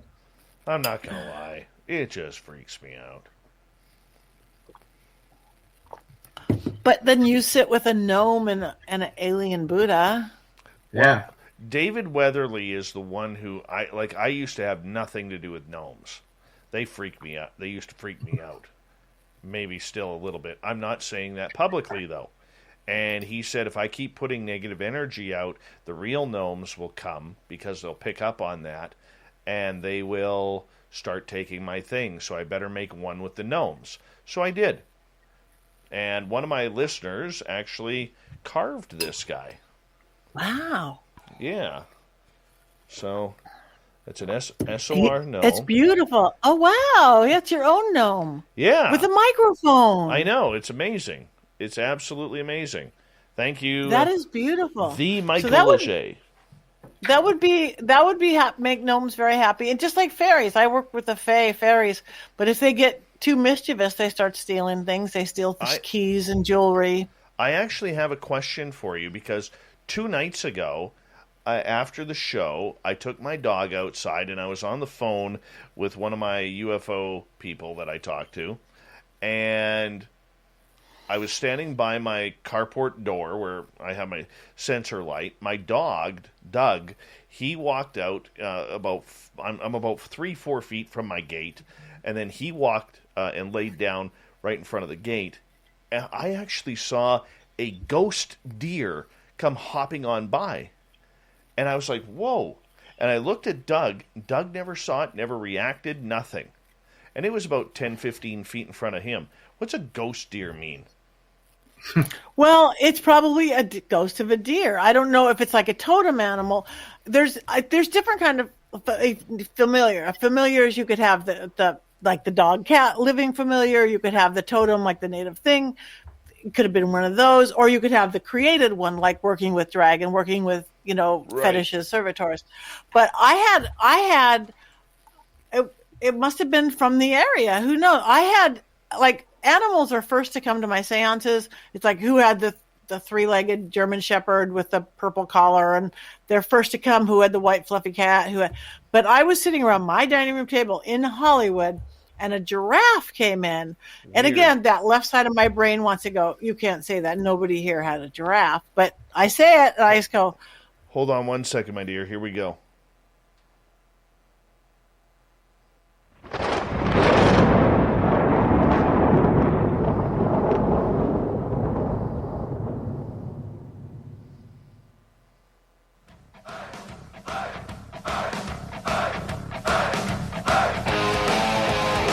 We passed the halfway point of Spaced Out Radio tonight. My name is Dave Scott. Thank you so much for taking the time to tune us on in. We really do appreciate earning your listening ears. Want to remind you that if you missed portions of this show or others, check out our free archives by going to youtube.com/Spaced Out Radio. Do me the favor, hit that subscribe button. Our website is spacedoutradio.com, where we have a plethora of features for you, including rocking out to Bumblefoot and reading up on Captain Shirk's SOR Newswire. Follow us on Twitter at Spaced Out Radio and on Instagram, Spaced Out Radio Show. We continue on tonight with Ghosts of the Great White North. We got Merle from Paranormal Road Trippers.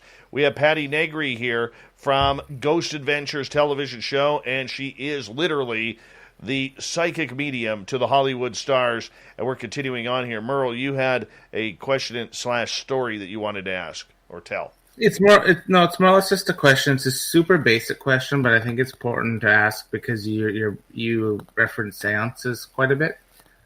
Just to explain, I know a lot of people, because I go on investigations with psychics and mediums too that also do seances, and one of the biggest questions they get cornered: what's a seance? How do you do them?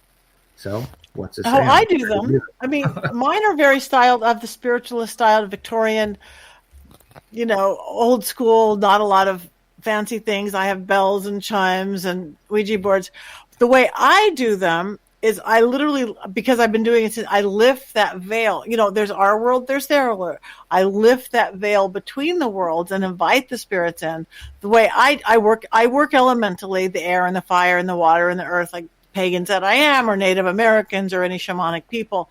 And I lift it so everybody in the space, in the hall, around the table, the lights come off. So everybody gets a little more psychic, a little more whatever. So I even say, even I'm the medium sitting here, whatever, Merle, you might be keep hearing Bob, Bob, Bob. And for all you know, Dave had a Bob, Bob, Bob you didn't even know about. So it lifts it so much that I explain how they do things. Again, I've always been bells and chimes and channeling and maybe a Ouija board or a dowsing rod. I don't like noisy equipment, but I do have this crazy new talking crystal ball I will occasionally use. I think I have the only one in the world. It's kind of like an Ovulus, but it's amazing. And ghosts aren't so afraid of it. Old school ghosts don't know what a SLS camera is and a REM pod and all this stuff. A crystal ball, it's selenity, it's crystal ball. It's like, oh, it's not so scary, and they can talk through it. So that's what a seance is to me. I consciously set up your ward, set up your protectors. Always do that, whatever your philosophy. Lift the veil, talk, invite, don't command anybody in to talk. And then make sure you close it down afterwards. I always tell people to eat something sweet before that, and I'd say the same before an investigation. It's a Victorian thing, and I really think it just has to do with raising your blood sugar, makes you more aware and all the consciousness. And I always tell people to have something salty for afterwards, whether it's a seance or a paranormal, because that'll ground you. Salt will ground you, or iron. Grab, if you have a little old iron pan, iron cauldron, iron bars on the staircase. Hold a lodestone will ground you afterwards. Because again, the more difference you have between the mundane world, like the on-off switch in witchcraft, you would lay down your broom. This side of the broom is the regular world where all this stuff is, you don't see it. The other side is where anything can happen. And the more you separate them, the stronger both get.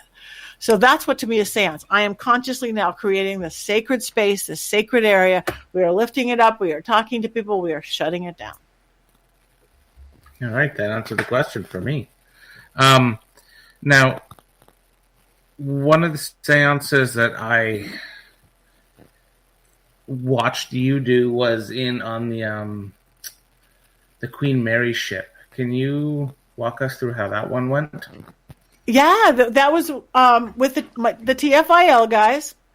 Yeah. That was a trip because just having like only 8 people on the entire ship in itself is kind of spooky. This huge, 1,000 guest rooms. We had every guest room all open. We can go anywhere we wanted. The ballrooms, the engine rooms.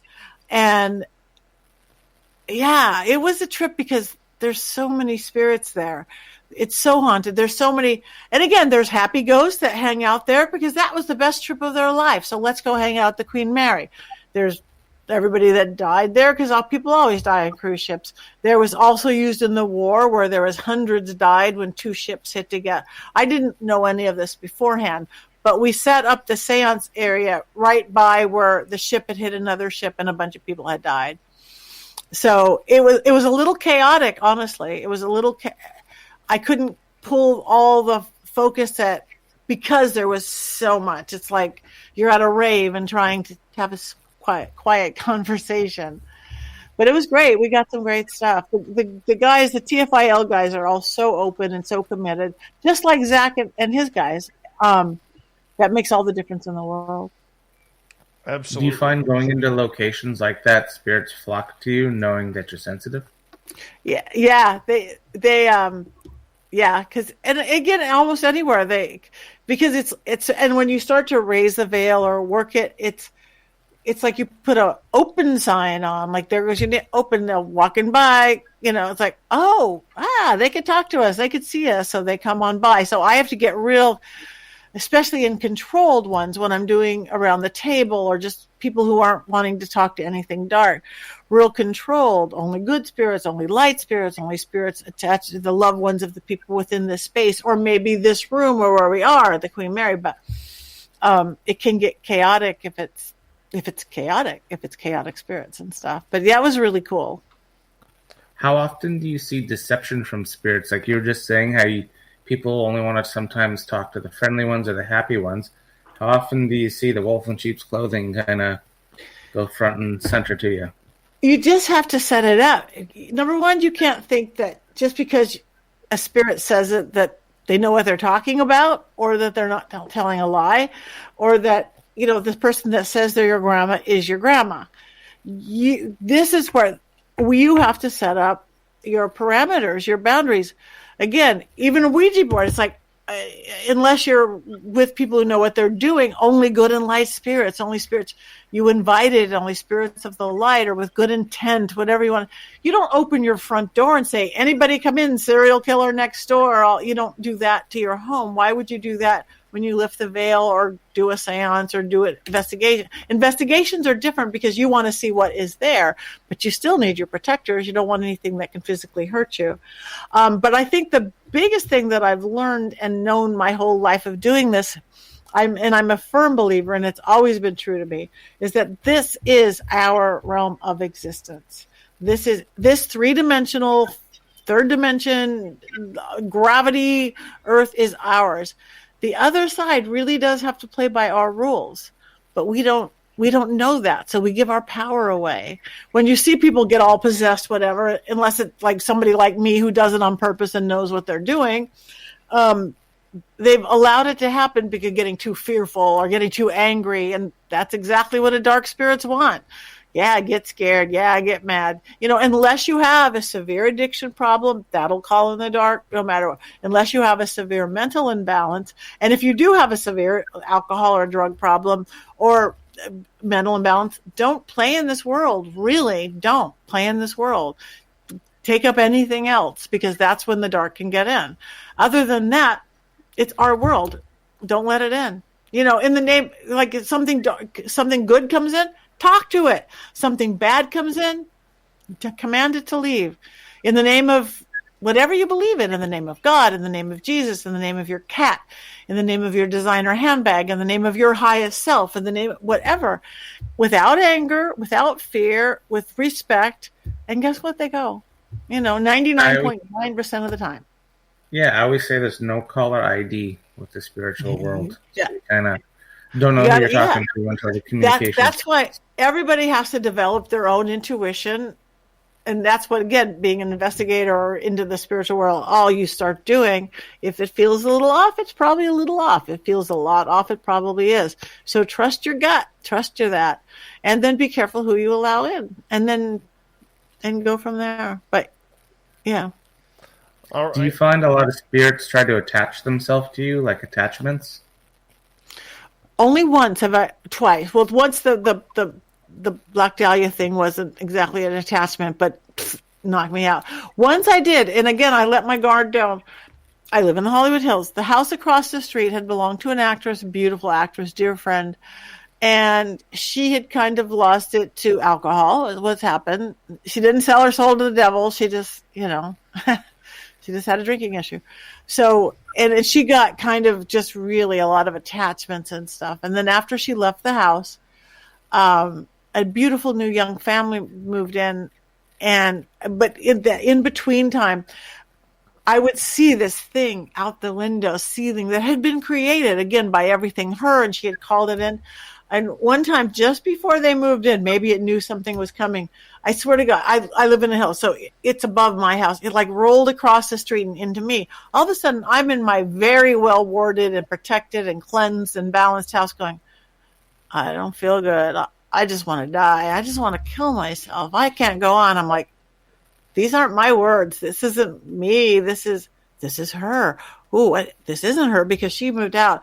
And I realized it just literally tumbled across the street down to me. So I called another friend who is a medium too.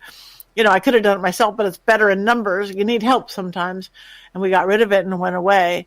But you do have to keep warded again, because if you do have the gift or you do focus on it, most people who do it have the gift anyway. But spirits know. You're going to see your neighbor's house and go there asleep. You're going to see your next neighbor. Oh, they're skeptics. They don't believe and they're numb anyway. And they're going to see your house, Dave, or your house, Merle, and go, ah.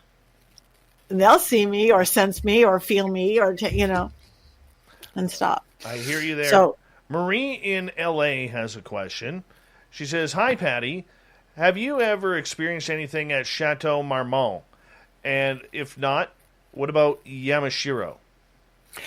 Chateau Marmont, yes. And not even in a room. This was a trip. And I don't know who it was because I wasn't on an investigation. I was there for a meeting like you do. But it was with the producer. And I'm sitting in this waiting room. It's beautiful, the Chateau Marmont. And there was this spirit, and like you're waiting because that's what you did, just pre-COVID. And there was this ghost, like huffy, like they hadn't set them yet. They had like somebody like it's like, don't you know who I am? How come you didn't give me a seat? Why didn't you give me the best seat in the house? And they were like pacing back and forth in the lobby, the waiting room to go into the restaurant. That was a trip. That was at Chateau Marmont, and I couldn't tell who it was, but I could tell it was somebody who was important or thought they were very important and didn't think they were getting the attention they deserved. That was a trip. Lee in the UK is asking, what's your advice or view on voodoo dolls? Well, voodoo, it depends on what they're used. I mean, voodoo is a practice. Voodoo is a religion. Hoodoo is a practice, just like witchcraft versus craft. And a lot of people, what people think are voodoo dolls are puppets. Puppets. This is the beginning of a puppet. This isn't a voodoo doll. I have a bunch of them here somewhere. I might stuff it up with stuffing and put a face on it. I might put my name on it. If I have a headache, I'm going to stick pins in it. It's like acupuncture. This represents me. An unknown person would go, oh, do you have a voodoo doll? Because it'll have a face. Where's my other one? The other half of it's just down under my witch doll. I don't know. My desk is a mess. So a lot of people think voodoo puppets are voodoo dolls because lots of magical traditions and crafts and folk magic and voodoo and hoodoo use puppets, which represent people. And again, this could be your health and protect your children puppet. Voodoo dolls themselves, it's like with everything, it depends on what you do with it. Magic is magic. You can make it good or you can make it bad. That makes sense. All right, let's move on to another question here from Nikki in Seattle. Do you also work with the hierarchies of different realms besides the dragons? Oh yeah, I work with everybody. Really, so if you study religion long enough, it's like I need to work with that deity. I don't work. It's so energy. I don't work with deity. I am so elemental in my work. I could work with deities. Okay, Roman gods and Greek gods and Celtic gods, Egyptian gods and Christian gods and Jewish gods, but I'm more about the energy thereof versus whatever they are that's created it. So that's why I do like working more elementally. I like dragons because it's an energy. It's not some god or deity. A dragon energy is crossroads energy. It's fire energy. Like angels are up here. Angels are great. Angels are dextral. They don't have, we have a dextral side, which means it's holy, pure, and everything good, and a sinstral side, which means exchange and shift. The word sin comes from sinstral. It does not in the Christian sense of that means you did something bad. It means shift. Angels don't have that. They're two of the best things: protection and enlightenment, and those are great things. And you get down into other realms of gnomes, which would be an earth familiar, an earth elemental; fairies, which would be an air elemental; mermaids, air. But dragons, they're fire elemental, and they can fly between heaven and earth. And what do we need more as we move into this age of Aquarius, when there is no solid ground, parents' world of black and white, yes and no? Woo, we don't have that anymore. Dragons, they live at the crossroads. Like if you do magic like I do, or whether it's country magic or crossroads is where change happens. Crossroads is where you take a path, move your path. Again, dragons get a bad rap because they're powerful. The secret is anything powerful. I mean, anything that people think is negative or bad luck is probably just powerful. Like the number 13, walking under a ladder, breaking a mirror, or black cat. We've made them bad luck. They're just powerful. A broken mirror is the most protective thing I know in a witch's bottle. So society doesn't like power. So if it's powerful, no, it's bad. Don't do that. And the same with dragons. So I work with much more energy than specific hierarchy of deities, angels, gods, or anything. I'm sitting here on this earth. I'm working with what's here. Awesome. Let's get to Vinny's question, because there's always a question about television, how real it is. So he's asking, are any of the mediums on TV credible? I am. I can't speak for anybody but myself, and I think most are to get there. But people, they're. I wouldn't even know how I would cheat. I mean, honestly, I don't. Like in my shows, you don't know anything. Again, I'm kept blindfolded and whatever. I'm scared to death. I'm not scared to death of ghosts. I'm scared to death of, like, what if I'm not psychic today? What if I get nothing? What if Zach goes walk in that house or anybody else and I hear crickets? It could happen. I mean, usually the places you go are so charged. They've been so vetted. It's like, oh yeah, 3 murders over here, whatever that was. And somebody said she's talking about dragons. Yes, I talk about dragons a lot. So what was the question? Just in regards to television psychic mediums. Oh yeah, psychic mediums. I can't speak for anybody I don't know. I know it's a real gift. It's a real thing. I mean, I've gotten iPhone codes from spirits. You can't make that up. This young guy had passed away, leaving a little kid and his wife, and there's this. Anyone can be ready for back to school, but with Staples Connect, you can be more than ready. Like, I got everything on my list and saved a ton ready. Staples has everything you need and more for the new school year. Just visit your nearest Staples store or go to staplesconnect.com for inspiration.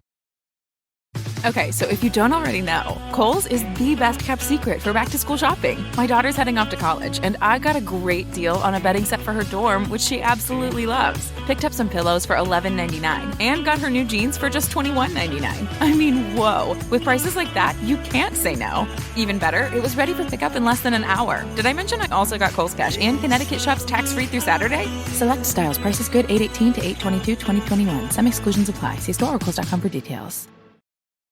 iPhone with like thousands of pictures and they didn't know the code.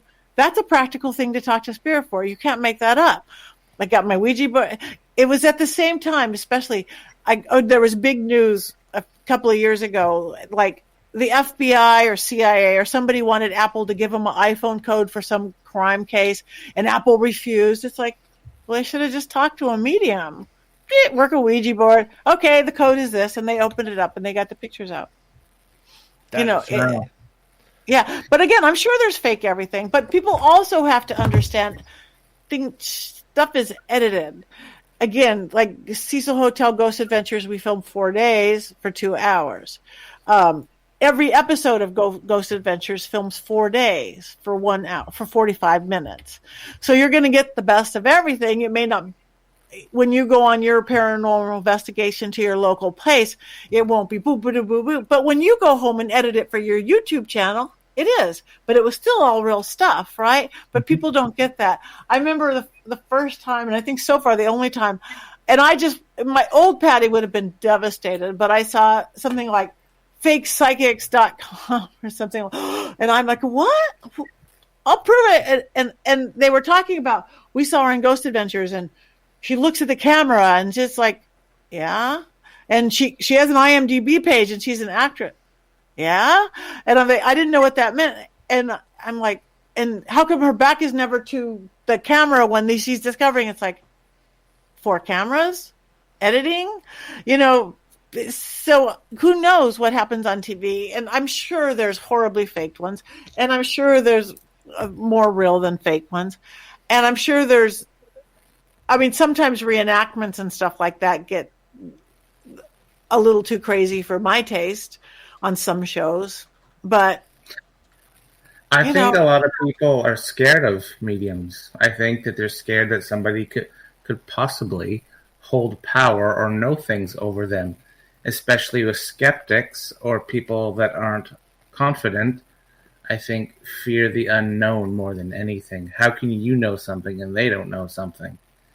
And I find, like, I've done a lot of events where people come to the investigations, like public people, and you'll have the big bald guy walking in, all like Stone Cold Steve Austin, saying this is all horse crap. And then they'll look at the medium and be like, you're horse crap. And by the time they leave, A, they leave early because they've had the crap scared out of them. Or B, they come shake your hand saying, oh my God, I'm sorry. I'd say 9 out of 10 times that happens. Yeah.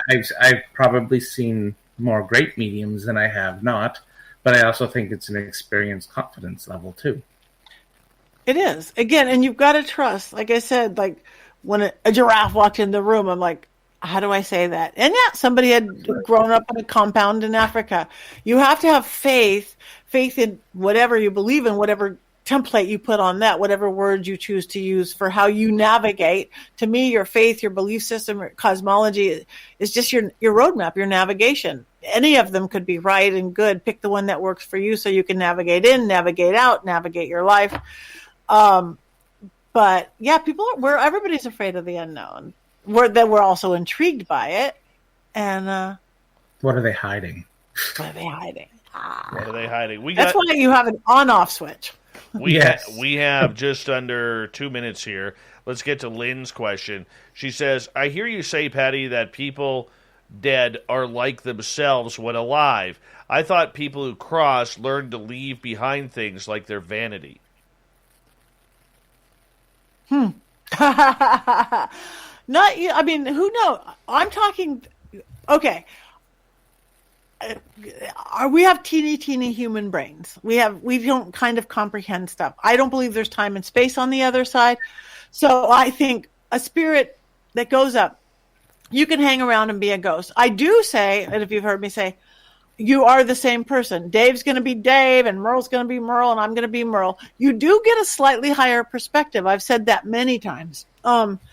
And almost like a higher view, maybe it's like literally or looking down. A lot of the petty stuff goes away, the little things. I don't care you weren't there when I passed away, or that argument meant nothing to me. I do notice that almost consistently. The other side is like they get the bigger picture, but they're still them. But that doesn't mean they're part of their soul or spirit isn't going into the great consciousness or Akashic records or cosmic things or coming back.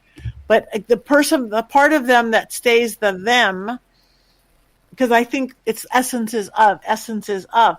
I know who I was in a past life, but then I came to a seance. I'm, what the heck? This doesn't make sense. There goes my whole philosophy of life. But then you figure it out. You're just essences of. Did that answer the question? I think it did. And you know what? That's a good time right there because we are going to stall things out here at the back end of hour number 2 where we have Merle from Paranormal Road Trippers in Vancouver, British Columbia, and Ghosts of the Great White North here on the show. And, of course, our special guest, Patty Negri. PattyNegri.com. You may have seen her on Ghost Adventures. And, of course, she's all over television. She is the psychic medium to the stars. We'll be back with more Spaced Out Radio in Hour 3 as we got Merle and Patty, and then John Hudson with the UFO report, the news, and the thought of the day. Stay tuned.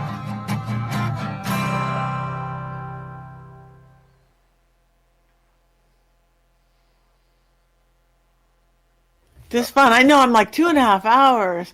But it's good. I do want to mention my new network, though. I have 2 new networks. I want to mention Paraflix and my paranormal network. Of course. Shoot it on out when we come back. Absolutely. Merle. Strong show. Am I beefing with FAP now? A low blow. Well, you know what? FAP... You got to realize, Merle, like, you know, you got a large melon, I got a large melon. Like, you and I are each about 1/16 FAP on the head scale. Okay, fair enough. That makes sense. You know, I mean, his melon is so large, that's what they copied the Space Needle off of. Right? It's a dome. Mm-hmm. Can't help it. Can't help it. Seances interest me. I've done a couple in my time. I would love to do one. I would love to do one. The first one I did was this was probably high school actually, and one of our group mutual friends, she's full blown like witch. I know it's high school, but still practiced it all right. Mm-hmm. And we were in my friend's basement, and we had the candles. She did some protect. This is before I really was educated in anything, and all of a sudden, she started chanting something, and then the candle started flickering all up like this, and I'm like, oh, God. And then all of a sudden, the door went bam, bam, bam. And then she looked at it, not crapping, it's a real story. And it goes, open. And it opened. And then all the curtains in the room went like this, just like somebody went like that on them, and then the middle candle broke. And then we're like, okay, we're out. She's like, you can't break the circle right now. that was the first one that I ever did. Cool, that's a good one because you were young, and that again, that youth and life force, energy force is amazing. It is, but they are, and again, more and more stuff is happening, more and more unexplainable to the old-fashioned world. It's happening. But so you guys come down to LA. We could do a one right around my dining room table. I do them by Zoom all the time. Zoom is so connected, just like this. It feels like we're sitting right in the same room. It works with spirit stuff too. It's crazy. That interests me to try that even on Zoom, but even like doing it in person, the seances, and even the old, I guess they call it table tipping. I want to do that. All that stuff interests them. You need a 3-legged table. I have a friend who actually found one, a replica. You need a 3-legged. I mean, I guess you could do it any table, but with the Victorians did it. We were supposed to go do something with her this next week, but again, the Delta variant, she put it back off again. But we tried it once with her little table. We didn't get tipping, but we got tapping. We didn't get to the tipping part, but the tipping table tapped. Yeah, no, I really that's one that I actually like to quite try. And you use Ouija boards, like I was watching some of the episodes, and you.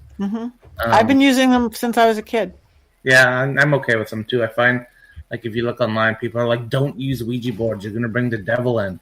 But in the next picture, they have a spirit box in their hand.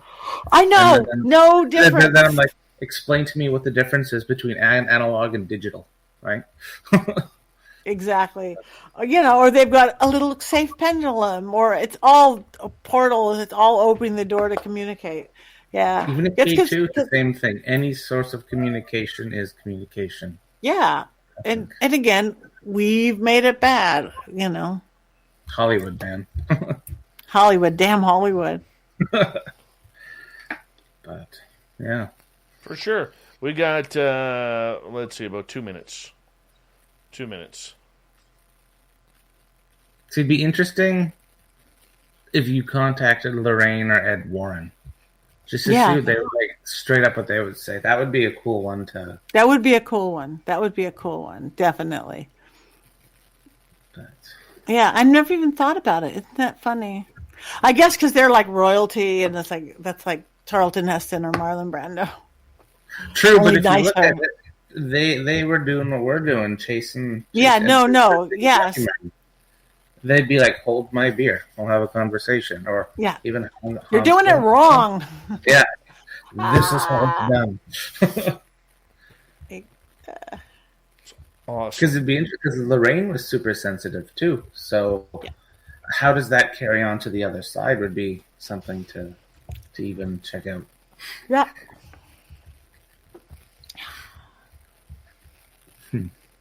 You have a great audience. You have a great they're amazing. Chat people. They're amazing and they're brilliant and can't say enough about them. They are pretty on top of things. We have a lot of fun. That is awesome. Yeah. We got about 40 seconds. When we get to the break at the bottom of the hour, just make sure that you just stick with us into the break so that way we can say a proper good night to you, Patty. Okay. I really appreciate you doing this. I absolutely love you, my dear. You're welcome. I love you. You're a great host. Again, you're a great audience. Merle, you're great. This was very fun. Merle, quickly, what's your favorite dog breed? Thai, Doberman, and German Shepherd. Nice. Very nice. Thank you to Jennifer, Tim, Jason, Steve, Christopher, Apollo, Black Dragon, Sonny, and Lee for the super chats. Murray, you too. Thank you so much. Here we go.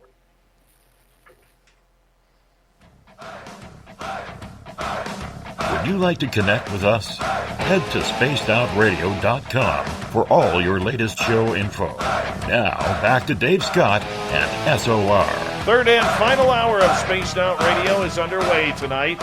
My name is Dave Scott. Thank you so much for joining us. We really do appreciate earning your listening ears wherever you are on this great planet we call Earth. Want to say hello to everyone listening in on our terrestrial affiliates around North America and digitally on TalkStream Live, Revolution Radio, and KPNL. All of our archives are free by going to youtube.com/Spaced Out Radio. Just do old Davey the favor, hit that subscribe button. The Desert Clam has set the password for tonight in the SOR Space Travelers Club. Baedeker. Baedeker is your password. Use it wisely, Space Travelers, as the Clam sets the password each and every night right here on Spaced Out Radio. Our website is spacedoutradio.com, where we have a plethora of features for you, including rocking out to Bumblefoot and reading up on Captain Shirk's SOR Newswire. Follow us on Twitter at Spaced Out Radio and on Instagram at Spaced Out Radio Show. For the final time tonight, we introduce Ghosts of the Great White North. Of course, you all know Merle. He is with me each and every month when we do this show. And our special guest tonight is from the beautiful city of Hollywood, California. She is Patty Negri. PattyNegri.com is her website. You've also seen her on Ghost Adventures. Welcome back. Thank you so much. Excellent. Dave, we have another guest. Willow, my 5-month-old. Oh, it's a beautiful dog. She's a beautiful baby. We were just at puppy school tonight. She's not very good. She's really smart, but she's really stubborn. And she's asleep because she's a baby. Okay. It is that time. It is that time to go night-nights. You know? Yeah. You cannot blame her. Patty, you've been doing this for a while. You've met some incredible people throughout your journey through this. Have you accomplished what you've wanted to accomplish in being a psychic to the stars or having this very paranormal life? No, when I do, then I just want more because that's the challenge of it. That's my little hobby. I don't know if we ever talked about that. Like, I like challenging my craft, my ability, like, not that physical and making on Wipeout, being a horrible cook and making it on Master Chef, having no talent for it and making it on America's Got Talent, of which all of those I've done, where each one of those I beat like 100,000 people. I just like challenge. I like challenge. That's why put me into a crazy haunted house, put me into the Cecil, put me into. So as soon as I get to things, I'm grateful every day for everything I get to do.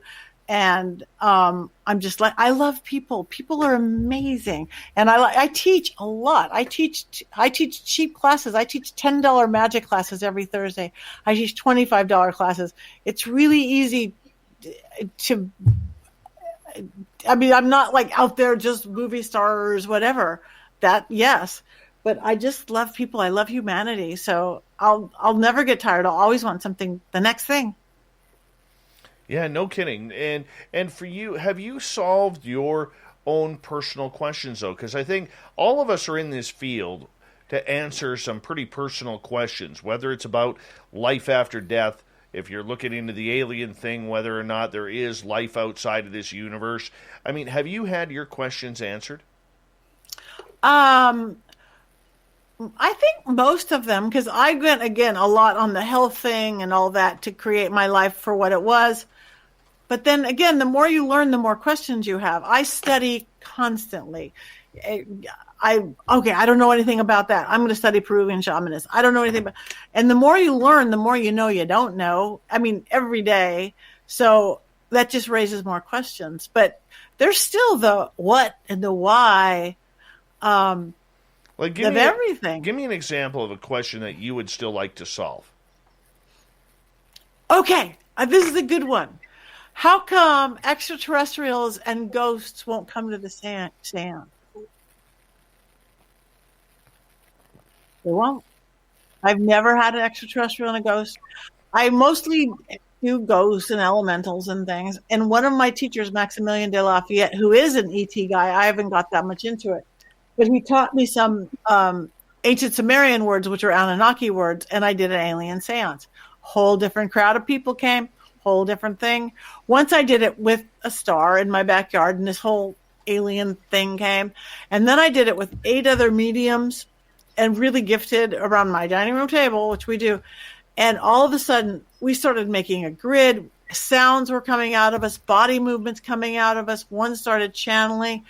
I've never seen anything like it. Then this big alien thing kind of laid its arm across the table. But why do they not come to my ghosty seances? Or might the ghosties not come to the alien seance? Is it different dimensions? Is it different realms? I think it's different energy. Because for me, being an ET contactee and a paranormal contactee, I find paranormal energy very heavy, very subdued. My shoulders feel weighed down, and it's almost depressing. Whereas extraterrestrial energy is extremely high-strung, and it's almost like a euphoria and a high all mixed in one, and like an adrenaline rush, and that's where I see the difference in it. So I don't think that the two could actually correlate in the same instance, but you have a lot of people who have had experiences where it starts off in the paranormal world, and the more they look into it, the more they graduate up and up and up into that energy level to get to that extraterrestrial level, and that's what I think happens. It could be. So yeah, so that could answer it. So yeah, that's the first question I came up with. It's like, what if I did extraterrestrial words and ghost words, then would they come? Or is, again, it's like 2 different countries or something, I don't know. Sherry is almost like 2. Go ahead. Go ahead. No, finish. I was just going to say, it's almost like 2 different paranormal. They kind of take your energy, and I would say just by listening to more ET people, the ETs give you different types of energy. I don't know. Maybe just different wavelengths. That's all I was thinking. I haven't thought about that question till now. It's hard. Thinking is hard. I know, Merle. Hard, so Very hard. I hate it. Sherry is asking, Patty, does Belle, your haunted doll, sit up all night, or do you have a bed for her? Great question. She sits up. She has a little rocking chair from one of my best friends in the world, Wenzel. It was his kid chair when it was a kid, and when she's upstairs in my living room, she has her own chair, and she has 3 teddy bears. One's an antique, and she sits in the rocking chair. She rocks sometimes, and when she's down here, she's on this little stand in the office so she could be on the Zoom calls and podcasts and stuff. But I don't have a bed for her. Now I'm feeling like a bad mom. That's okay. That's okay. I'm going to add to Nikki's question here because she's asking about the Sharon Tate property, if it's been properly cleansed. But I want to add to that because every ghost show wants to do the Manson murders. And it always leads down to Sharon Tate. I know you've investigated this case over the years and probably had communication. I'm going to assume, please correct me if I'm wrong, but do any spirits like Sharon Tate or the Manson murders or any of those famous cases, do those spirits ever get sick and tired of talking about it and they just want to be left alone? No more TV cameras, no more anything? Yes, and I don't want to name names or anything like that, but I mean, I'm almost worried about ghost abuse. It's like, somebody's got to leave these alone. Yeah, because, I mean, yeah, they do. It's like, you wouldn't want somebody. Okay, so if you don't already know, Kohl's is the best kept secret for back to school shopping. My daughter's heading off to college, and I got a great deal on a bedding set for her dorm, which she absolutely loves. Picked up some pillows for $11.99 and got her new jeans for just $21.99. I mean, whoa. With prices like that, you can't say no. Even better, it was ready for pickup in less than an hour. Did I mention I also got Kohl's Cash and Connecticut Shops tax-free through Saturday? Select styles. Prices good 8/18 to 8/22/2021. Some exclusions apply. See store or Kohl's.com for details. Raising Cane's is celebrating 25 years. That means 25 years of serving over 2.5 billion cooked-to-order chicken finger meals. And 25 years of saying drive-thru rhymes. Lots and lots of times. Oh, and 25 years of the same mascot. Okay, different mascots with the same name. And 25 years of serving our communities. Thanks for making us your chicken fix since way back in '96. Raising Cane's, 25 years, one love. Walking through your house. I mean, the Tate house is gone. There's another house down the street, and but yeah, I think that's why like people who have haunted museums and stuff with lots of spirits have to be really careful. And I know Zach is. I know my friend Bloody Mary at hers in New Orleans is, and I know probably the Warrens were. You have to respect that and give them their time. Otherwise, it's like ghost abuse. They do get tired of it. It's not a sideshow. Yeah. You can only hear it not twice. I know with the museum that I did a tour here, before every tour, and Merle's been on that tour a number of times, before every tour we would go into every building and ask the ghosts if they'll come out and participate. Because, and we always stated that this was a fundraiser for the museum, and the museum is non-profit, and this helps keep their home. And their interaction with the groups coming in would be absolutely wonderful. And so that's how we were able to keep a real positive attitude there. Yeah. And then all hell broke loose in one of our buildings when this really, I call her a dark psychic, very dark energy psychic, came in and crossed over one of the spirits, saying that it was the spirit asked her to go. We have had dozens of psychics communicate with this one spirit. She never ever wanted to leave, ever, and that also caused a lot of strife with her wannabe boyfriend in the other room who was protecting her. And the story that was made up behind that was just absolutely ridiculous. And Merle can attest, it killed the entire building. Like this spirit used to, we'd put 2 K2 meters on the floor, and there's no electricity below us. Okay, we'd put 2 K2 meters on the floor, and this spirit was so happy when the tour came around that she would stand in between those 2 K2 meters to say, okay, and then we'd have the group on the outside she would literally allow them to come in and feel her energy to see what she felt like. Yeah. And after that situation with that lady who she said she crossed her over to the other side, ended up going into a purgatory type place, and we tried to bring her back, but she's never been the same since, ever. Yeah, you can't do that. Even when go to the light, you don't force them, you invite them. You can't even touch them. You could, if you want to do it, because I think most ghosts are crossed over. They just hang out. There are some that are stuck. There are what I call the shades, the ones that don't know they're dead and they're kind of like that zombie-like, and that's the one that need crossing over, but you invite them to. You don't force anybody. Nobody wants to be forced. Yeah. No, that was bad. That was bad. Yeah, maybe one day what I'll do is, we're not doing the tour right now because of COVID and other political issues at the museum, but if we end up ever getting back in there, I might call you up to see if you could communicate with her to see if we could get her back properly. Yeah, I think that's sweet. Yeah. All right, Nicola is asking, have you ever communicated with another medium like Edgar Casey on the other side? I've never, ever, no. I have other mediums of other things. I'm trying to even remember who. Not in a long, long time either, because people don't. But I haven't to Edgar Casey. I've certainly read his stuff and studied and all that, but I haven't gone firsthand. Merle. What's a no-go for you out of everything you've done? What is a nope, not doing that again moment for you?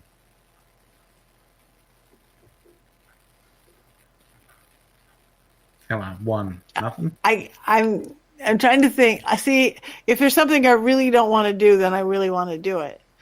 I'm weird that way. Way. Yeah. So I'm trying to think what I not do.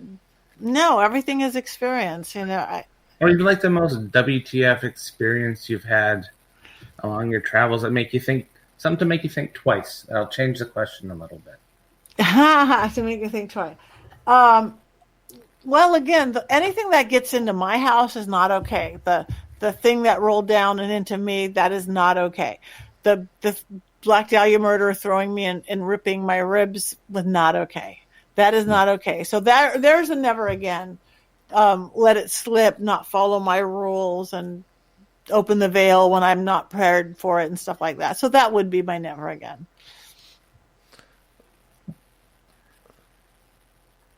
And that's it. That's all I got. I mean, the millions of questions, and I'm a clock watcher too, and we only have you for about another 8.5 minutes.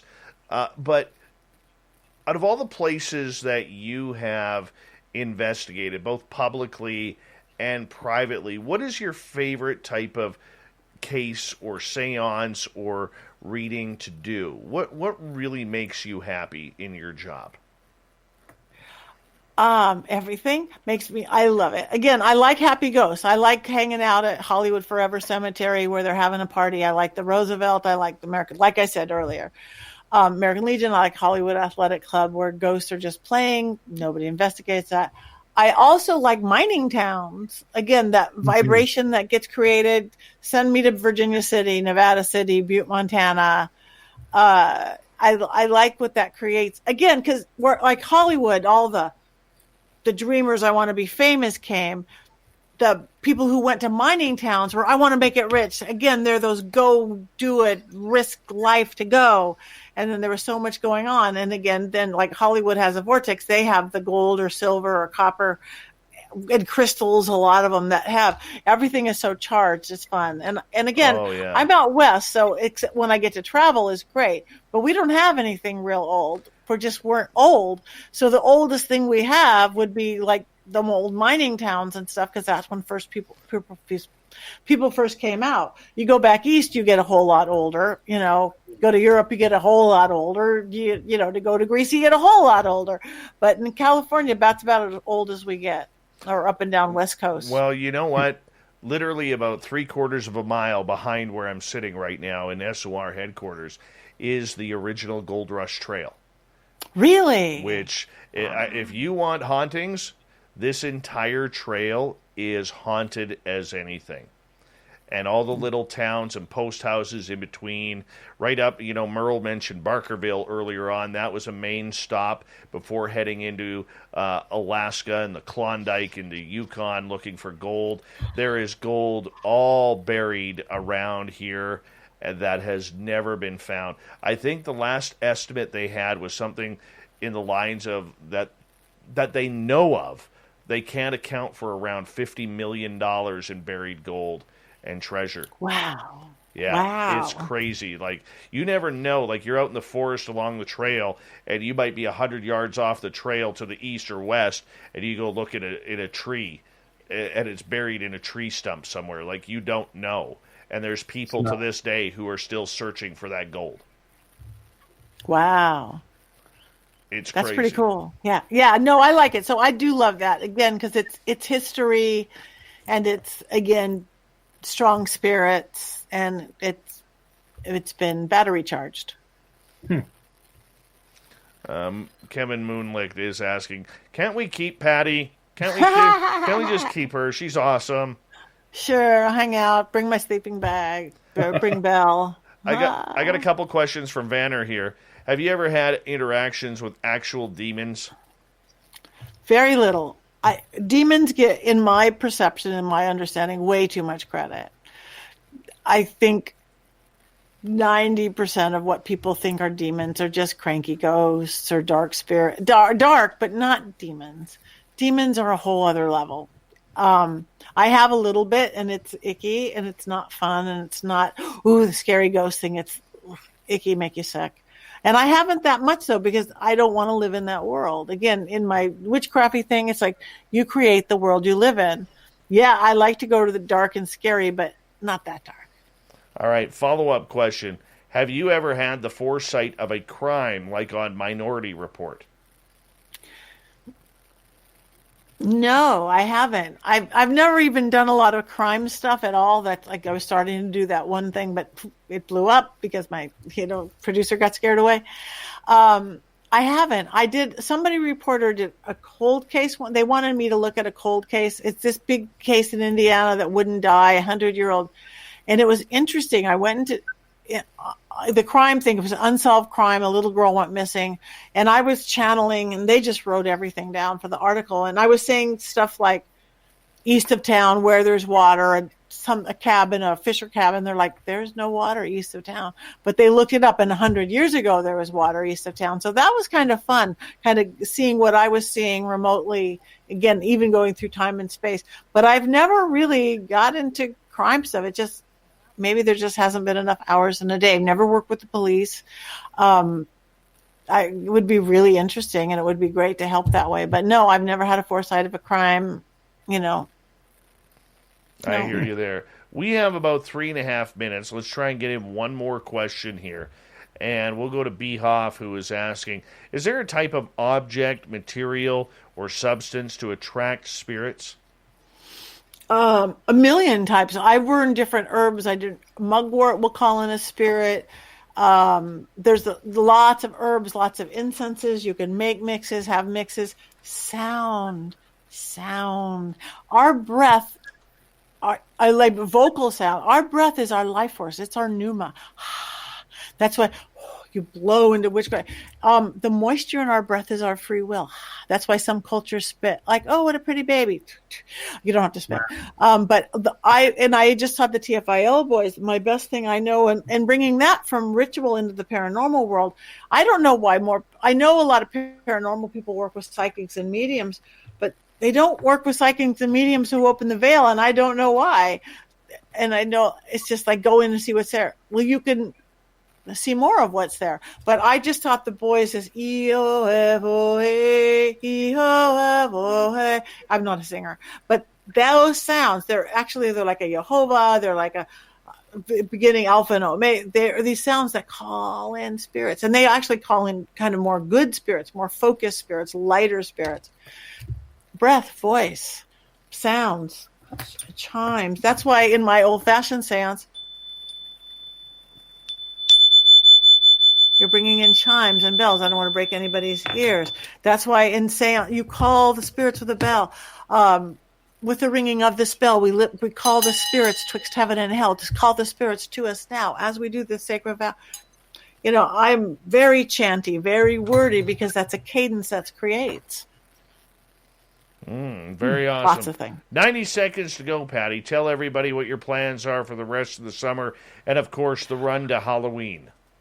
Okay, I've got a big run to Halloween. I've got traveling all over the place. The coolest thing I am starting is 13 weeks to Halloween. Yes, 13 weeks. I am on the new My Paranormal Network. My Witching Hour podcast is now My Paranormal. It's the same people who produce Ghost Adventures have a brand new all paranormal network. MyParanormal.net, My Paranormal Network. We are having this huge giveaway and prizes and crazy things up through Halloween, actually through Day of the Dead, Dia de los Muertos. So check out myparanormal.net, please. Also, my streaming video service, Paraflix.com. It's like Netflix of Paraflix. I'm a co-owner of that. There's 3 of us. You should be on there, Dave, really. What is on? We'll talk. If you will talk. It's all things paranormal, from music videos to TV shows to movies, horror, science fiction, ET, alien, cryptids, all paranormal, Paraflix.com. Traveling wise, I'm thrilled that traveling has picked up. Next week, I will be at the Michigan Paracon. I'm really excited. The week after that, I'm going to be in Tennessee. I don't even know where in Tennessee, but it's some Asian Japanese shrine temple with a dragon table. I can't wait. Then I'm going to be, come October, I'm going to be in Salem twice, the Vampire Ball in Salem. And then I'm doing this other thing at this 1850s house, this big paranormal, for International Ghost Hunting Day. I'm going to be doing a very witchy ritual for Hecate. Beautiful. All right, Patty Negri, thank you so much. Merle, thanks for a great episode of Ghost of the Great White North. Coming up next, John Hudson and the UFO Report. We got the news, the thought of the day. Spaced Out Radio continues right after this.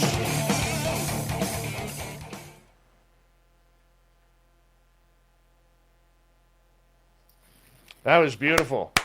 Thanks. I talked too long. That's okay. We love you. Perfect. We love you. Oh, thanks. You made this very, very fun. Thank you. It was great. 5 stars from Major Lee in the UK. 5 stars. Yay. Patty, I appreciate you and everything. And you may have to boot someone off your friends list to re-add me on Facebook, by the way. Okay. I boot people all the time. I have that. I will go look for you. Have you sent me a thing? I will bump somebody. There is a request out there for you. Okay, I will find it. I have, there's 1,000 people waiting in my regular Patty Negri. You can follow me, but I'm trying to send people to Patty Negri Psychic Medium, the more professional page, but I'm going to bump somebody and put you in. Oh, thank you. Me and Merle, we need some Patty Negri love. And some Merle. But Merle, I can't just go look for Merle, right? I'll get Merle to add you. I'll get you. Okay. Yeah. All right, guys. All right, well, have a beautiful night. Thank you, guys. This was really fun. I hope it went great. Take care. Bye. Isn't she wonderful? She's fantastic. She's amazing. I mean, how do you not love Patty Negri? Seriously. I agree. How do you not Should have her back. We got to have her back. We will definitely have her back. And, well, that's good, Sandra. Holly Woo. Very nice, Sandra. Oh, Vayner gives her 10 out of 10 Chads. That's very nice. That's high Chad respect right there. Strong Chads. Strong chatting right there. Strong chatting. Good to see you, Merle. Hey, John. How's it going? Good, buddy. Boy, man, that was one interesting cat. She was fun, yeah. I mean, it's like, she's one of those great people where, even if you don't really believe what she's saying, she was so much fun to listen to. A great storyteller. It was a kick no matter what your position is. Oh, yeah. Merle, I agree with you. You and I were thinking along the same lines. We'll talk about that. ASAP, bro. ASAP. I guess I'll see you tomorrow or next week. Yeah, I guess you're coming up here, eh? Are you staying at my house at all? We're staying at Likely. Well, on your way through or on your way back, or are you going to invite me out for lunch and actually buy me lunch? I'll buy you. You'll buy me lunch. Oh, fuck. You got to pay for Merle time. But you guys all notice when the Canadian talks to the Canadian, that the accent comes out. Dave threw in that A there. That was perfect. Really? Didn't even notice. Classic. Didn't even notice. Merle, this is Stetson John. Stetson John Merle. Good day. Sir. Good day. No, it's actually funny. My mother and my Nana were both Canadian, lived in the U.S. for 50 years, and never got their American citizenship, stayed Canadian the whole time. Mother's whole side of the family is Canadian, so I grew up with that lingo. And it's funny, people used to always get really confused to where I was from because I had some of that mixed in to my vocabulary. So so in other words, you're saying, John, you could actually apply for your Canadian citizenship. I can, but I can't. I was going to a couple years ago, and the United States Department of Defense does not recognize dual citizenship. And so if I have a Canadian citizenship, I cannot go onto certain bases, and I cannot get a clearance. Right. Hey, Swan Man, how you doing? Merle, we're going to have to let you go. Sounds good, man. I'm off tomorrow, so I'll give you a call. Sounds great. All right, Merle. Have a good show, guys. Merle. All right. Good night. Merle. I'm leaving now. Merle. Oh, I have to leave. Okay, bye. Merle. He's awesome. Coral, welcome to Spaced Out Radio's chat room. She says, just joined the UFO community lately. So glad to have you guys being so awesome. Started seeing things in the sky this week. Synchronicity with time. An unnatural amount. You got that right. Welcome to the world of woo, Coral. And you found the right place for the right woo for you, which is Spaced Out Radio. Thank you. Don't forget to hit that subscribe button. We pay for our subscribers, by the way. I better not say that too much because somebody's going to make a tape of that. Yeah, no kidding. Kidding. Yeah. Betty Boo, how are you, gorgeous? What's happening? Yancy, how are you, man? Good to see you.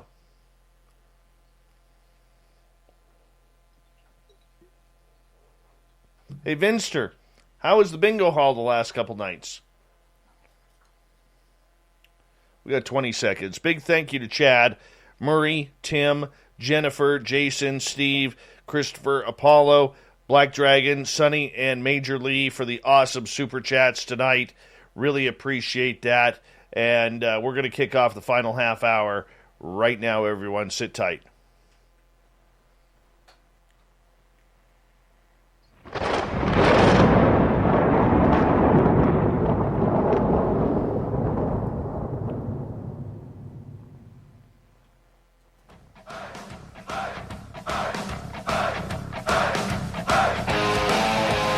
Rounded third. We're heading for home tonight on Spaced Out Radio.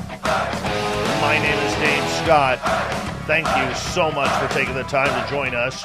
Want to remind you that if you've missed most of this show or others, check out our free archives by going to youtube.com/Spaced Out Radio. Just do old Davey the favor. Hit that subscribe button. Our website is spacedoutradio.com, where we have a plethora of features for you, including rocking out to Bumblefoot and reading up on Captain Shirk's SOR Newswire.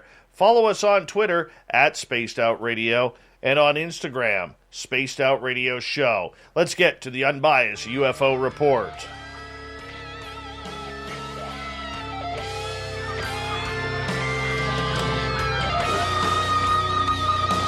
I love the Bumblefoot music. Warming us up for Stetson John Hudson, who comes on in to talk about everything to do with the UFO world. John, how you doing, my friend? Doing good. Happy to be here. Wow, quite a guest. Well, quite a guest. She was amazing. Yeah, Patty Negri is amazing. And it's I hadn't had her on in a couple of years, and that's to my dismay and my bad. I'll take responsibility for that. But her love and energy and zest for life, and she's always been a fan of our show. Always. And Rev up the fun with all new delicious treats from Edible, inspired by the Mario Kart 8 Deluxe game on the Nintendo Switch system. Power up with Rainbow Road platters and arrangements filled with fresh pineapple stars, colorful swizzle strawberries, and all new cookie sandwiches, featuring creamy whipped frosting sandwiched between 2 handcrafted cookies with rainbow sprinkles on top. For a variety of gifts that make everyone feel like a champ, shop edible.com today. Game rated E for everyone. Game and system sold separately. The perfect video needs the perfect music. That's why premium beat tracks are produced by award-winning musicians at world-class studios. Plus, our license gives you tracks for a lifetime. Pay once and never again. Save 25% on your next track at premiumbeat.com/royalty-free/podcast. I can't thank her enough. She's just amazing. And, of course, you got Merle there, too. Big Bad Merle. Absolutely. Yeah. But, she's such a perfect example of how a human can basically, normalize absolutely any environment. I mean, she lives in such a wacky world and she deals with it in such a pragmatic, practical way. It was really kind of a beautiful thing to listen to. I mean, she just rolls with it. It's very cool. All right, let's get right to it. And I'm going to call this a bust of a press conference with this new psychic ET contactee going by the name of Angeli. And she today had a press conference, yesterday. Yesterday. Yeah. It had a press conference in Washington, D.C. about her contact. Now, the rumor was she was going to bring aliens down to have that conference with her. That was what came out first. That, of course, didn't happen. Yeah, that was one of the rumors, and I don't know where that came from because her actual press statement did not actually say that. But the challenge is that she's so far out on the edge that people can insert all sorts of stuff, and it seems believable because it's look, this flat out, this is a very challenging story to follow and a very challenging story to do any kind of reporting on. The irony that I found was that, we had Tom DeLonge give a press conference with no press where he could have gotten them if he'd asked. And then she does a press conference, asks for press, and no one shows up. So, it's, it kind of come full circle in the UFO community. But the thing was that it was a long press conference. The questions were essentially introduced through online questions, I believe. The questions got pretty wooey, pretty fast. If you're interested, I suggest you check it out. But she did come out and give her full name and really identify herself and give her background. I have actually spoken to her myself. I got in contact with her when she first kind of became public a long time ago. And so I've talked to her a little bit. She's got a very interesting professional past. And so who is she? Who is she? She's basically a former intelligence agent. She essentially worked for the DIA, and basically another individual who I don't know well, but I know somewhat well, claims to have actually validated her DD-214 and actually spoken to some of her former supervisors and gotten feedback that essentially she was as significant of an asset as she claimed to be. She worked in the White House. I mean, she had a very high level clearance and on that side of it, not on the same kind of side that someone like Bob would have been on, where they're doing inventions, but more on the operational side. And essentially, she had a near death experience. After that, started seeing things in the hospital. That ended up leading to an encounter at some period of time later, and that encounter then started what she allegedly says is a relationship that she's had with some off-world beings. And in this press conference, what she announced is that she's going to be assembling a team, and that team will be going to the location where she originally met these entities, and that it's her stated intention to bring multiple high definition cameras, be filming in multiple angles, and to be gathering as much telemetry as possible. So the one thing I will give her credit for is she's every chance that she's had to back down, she's doubled down.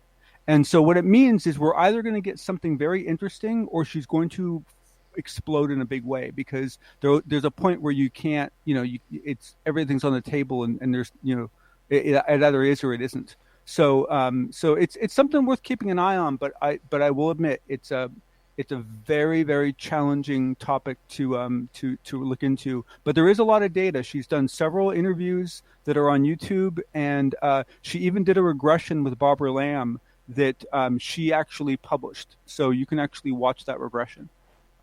Well, we got Barbara Lamb coming on in a couple of weeks. Oh, good. And let's make sure we remind ourselves to talk to her about that. You know, as an experiencer myself, and I make no bones about it, you know, we can take people at their word.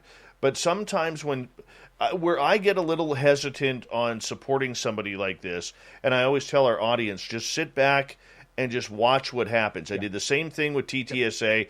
I got my butt chewed off by UFO Twitter on that end, but guess who ended up being right? Me. That's who ended up being right. But I mean, the idea that, you know, the way she's coming in, guns blazing, that she has the answers, that she's the ET contactee, she's the one who to deliver the message. We've heard this before from other contactees. And I got to tell you, you know, it makes me kind of step back and say, you know what, I believe that she's probably had some really cool experiences, but when you go that hardcore on it, it really makes me wonder if there's another agenda. And I worry about that because this field is full of charlatans. It's full of people trying to get their name out, to get a piece of the pie, so to speak, the financial pie and the popularity pie. And I worry, even though she has an impressive resume that could potentially be confirmed, that this is a little bit too hardcore. You know, because once again, we're told to trust someone from the government. And this is the challenge, is that, you know, if you really look at her story and you really dissect it, is it really that different than what, say, someone like Chris Bledsoe is saying? And honestly, it's not really that different, but the way she's executing it is drastically different. Chris has been slow rolling this message for a long time, and you have to dig pretty deep to get down to what he's really talking about. Whereas she, as you say, has come out very aggressive, very in your face, very out front. And it's hard because, you know, my instinct, you know, just, full disclosure, is to be very skeptical. But I have to consider the fact that there are other people that are telling stories that are you know, arguably just as fantastic, that I do sometimes end up, you know, putting some faith into. And so it's hard when you kind of weigh those out. But to your point, the best advice any of us can take is just, you know, keep your ears open, keep your eyes open, you know, pay attention to as much of it as you want to, and wait and see what happens. I would have been more comfortable if she had proper media attention. And what I mean by that is, don't create the spectacle. Don't go and put a bunch of live internet cameras while you sit in a lawn chair in front of. I apologize. You know, being Canadian, I don't know the building that she was sitting in front of. The Lincoln Memorial. The Lincoln Memorial. Okay, I apologize for that to our American listeners. But, you know, I'm sure Lincoln won't mind. But it wasn't the place. You know what I'm saying? It looked hokey, and it didn't feel comfortable. And so I'm just. It was challenging. That makes me skeptical. You know, I don't want to be, you know, but number two, it also comes out that we already know the government doesn't want to play the alien card yet. We know that. This goes against the grain, which is another thing. If her resume is true, and let's take her at her word for it until proven wrong, that her resume is true, that she did used to work for the DIA, and, you know, that puts another government agent in the line of fire, or former government agent in the line of fire. It's saying, trust me, I know what I'm talking about, trust me. And it grinds my teeth. Yep, and it's entirely possible that up until, say, 8 and 10 years ago, she was this incredibly successful government employee that did all sorts of fantastic things. But that doesn't mean that she didn't have something go wrong in her mind at some point, and everything after that is not real. It's so. I mean, you can't. You can use her career to establish some level of credibility, but you can't weigh too heavily on that because people change and people have experiences, and sometimes just because they had a stand-up past doesn't always mean that their future is as accurate as even they perceive it to be. So you have to just wait and watch. All right, let's move on to topic number 2, because Avi Loeb's Galileo project is starting to gain steam. It has raised over $2 million in private funding so far from very generous donators to the cause, looking for aliens in space or anything extraterrestrial. What's going on there? So it's okay. I mean, I hate to just insert my opinion right off the bat, but to me, it's just cool. It's just cool to see him making progress. It's cool to see his energy maintaining. It's cool to see him, picking his battles and so forth. And what he's doing is he's essentially explaining what's happening. And so he's been kind of laying out, that they now have 20 scientists on staff. They have another 20 advisors. They have about 30 people that are kind of affiliates that are kind of helping out. So altogether, they already have about 70 people that are working on this project. And as you said, they got $2 million in funding, but he has made it a point to say that $2 million is only going to cover about 10 of the telescopes that they want to build. However, they have already started pricing out and ordering parts. So they have they're using all off-the-shelf components. So they're not using anything government specific. So they have started buying for the purpose of building. But he said that to really cover the whole night sky, what they need is about 100 of these. And so that's why he needs to raise something close to, $100 million to really kind of do this to the level he wants. But he's making good progress. And then the really good news that came out is that Harvard has really come out in support of this project. And, initially, because he raised the $2 million on his own, he didn't have to go through the standard kind of grant and official process that you normally would have to. So he was able to bring people on right away, start executing right away. But the challenge with that was that it was really only set up to accept very significant donations from individuals. And so because Harvard has jumped in and started this, if you go to the link, which I'll supply on my Twitter feed after this, Harvard's actually supplying a link where anyone can donate. And so now it's turning into more of a crowd sharing situation where there's still hope to raise those large investors. But if you want to go give $100 or whatever, you can just go do that. So if you want to be part of the program and help out, there's the opportunity to do that, which I think is very cool. Well, I mean, it's going to be interesting because looking at their website, there are, I have to say, some very questionable names on here, including the biggest one, Seth Stoshak, the former head of the SETI program, the Search for Extraterrestrial Intelligence, who literally for the last 20-plus years has been a thorn in the field of ufology side. So I'm quite amazed that they have this going on. However, look at it this way: if someone like Seth was not on board, right, and let's say some number of months from now, years from now, Avi announces that yes, we've found something that we believe is not of this earth, right? It's very easy for Seth from a distance to then take pot shots at what Avi's doing. By having him on board, essentially anything that this group announces is now attached to Seth as well, right? So unless he wants to resign in protest, he is now on the same boat. And so now whatever happens, he's being pulled along with the ride. And so it makes it much more difficult for him to cause trouble when you get down to it. I get that, and I can appreciate that. But that's not a name that has been good for this entire subject unless he's been in denial because of his ties to NASA in recent years on not discussing the merits of SETI and potentially what they have found or not found. Well, and especially with him, it's not so much what he said. Skepticism is always welcome. Everyone should take a discerning eye to everything, all the data to look at. It's been the dismissive and the way he's made comments that clearly shows a lack of respect and a lack of credibility that he assigns to members of this community, and that's the behavior that is harmful and not welcomed. Very true, very true. And finally, quickly here, North Korea and UFOs, John?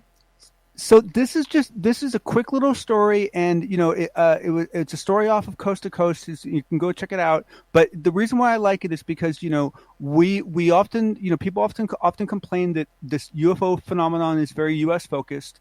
There are other countries that are doing a lot of good work, and they're doing a lot of public stuff. But however, we cannot assume that that's true in every country. And there are some countries where the subject is very very forbidden. It's very, you don't want to say it. But basically, this North Korean defector was interviewed, and what he basically said was that for North Korea, it's a different situation. It's not so much that UFOs are forbidden; it's that even space itself is taught so little in schools. And because of the situation in North Korea, there's no discussion. And he said that he believes that for most North Koreans, UFO is not even in their vocabulary. And so what he says, it's not that they're not allowed to talk about it in public. He said they don't talk about it in private. Like there's no discussion of it at all. And so you have this whole country that's essentially a UAP UFO vacuum, right?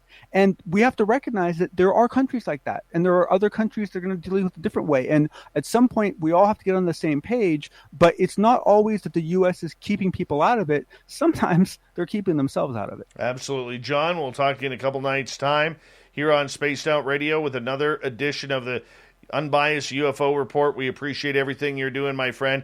And if you want to see what else John has covered, you can go to our YouTube channel and check out all the reports that we do every second night of the show. That's what we do. John, we'll talk to you soon. Thank you much. All right, here comes the news.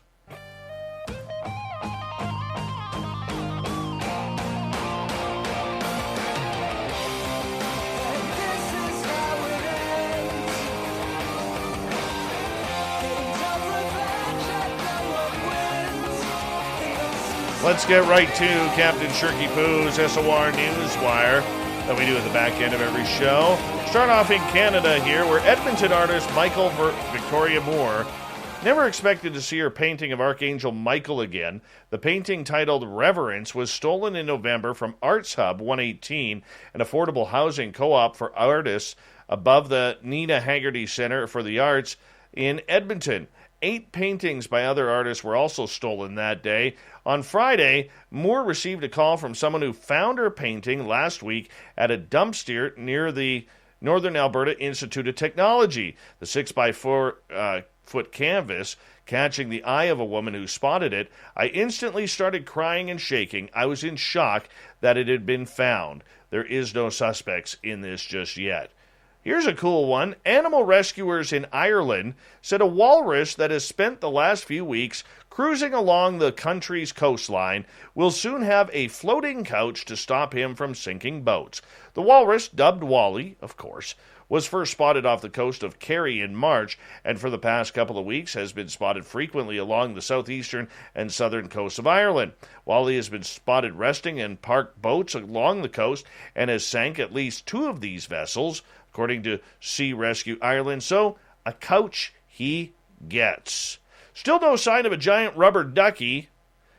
Yeah, this is happening in Maine. Catherine Given, the harbor master of Belfast Harbor, said the giant yellow duck, estimated to be about 25 feet tall, well, actually it has been found. It was missing, but it now appears to be anchored into the shallow part of their harbor. They don't know how it got there.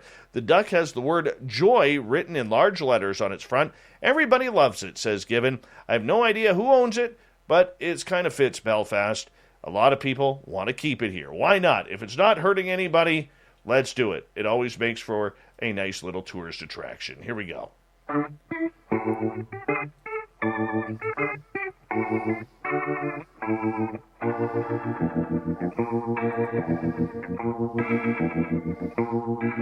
Thought of the Day happens every night at this time, where we ask a question on our Facebook and Twitter pages, then read your responses on the air because we love the audience participation around here. Today's Thought of the Day is as follows. Oh yeah, it's a good one. Have you ever had a spirit haunt you? Tell me about it.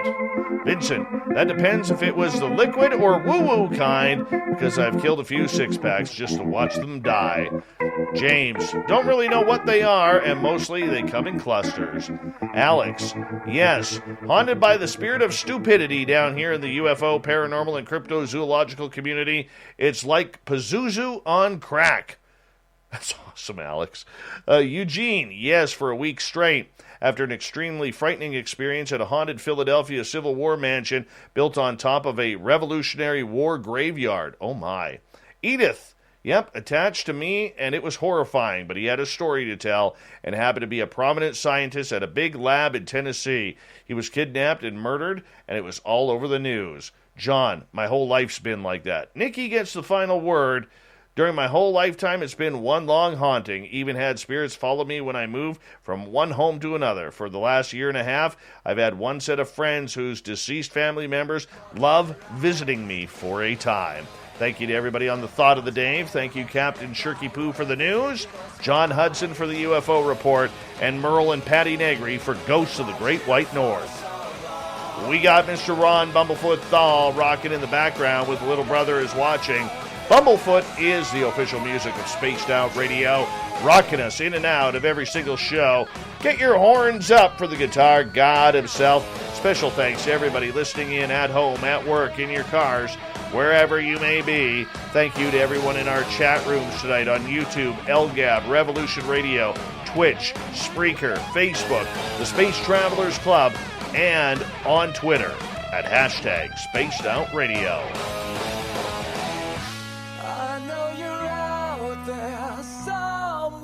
Remember, this show is copyright by Spaced Out Radio and SOR Media Ventures Limited. Thank you so much for choosing to share your evening with us, because together, my friends, make a mistake, we're watching. We own the night. Mr. Bumblefoot, we need a favor. We need you to bring us home.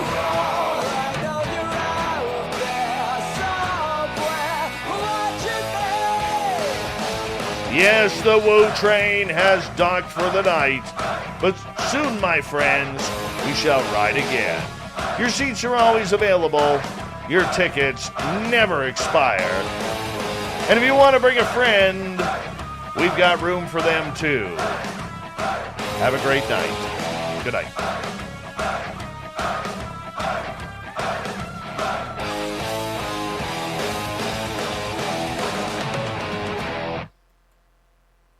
Anyone can be ready for back to school. But with Staples Connect, you can be more than ready. Like, I got everything on my list and saved a ton ready. Staples has everything you need and more for the new school year. Just visit your nearest Staples store or go to staplesconnect.com for inspiration. Okay, so if you don't already know, Kohl's is the best-kept secret for back-to-school shopping. My daughter's heading off to college, and I got a great deal on a bedding set for her dorm, which she absolutely loves. Picked up some pillows for $11.99 and got her new jeans for just $21.99. I mean, whoa. With prices like that, you can't say no. Did I mention I got Kohl's Cash and it was ready for pickup in less than an hour? So, yeah, I'd say it was a success. Select styles. Prices good 8/18 to 8/22/2021. Some exclusions apply. See store or Kohl's.com for details.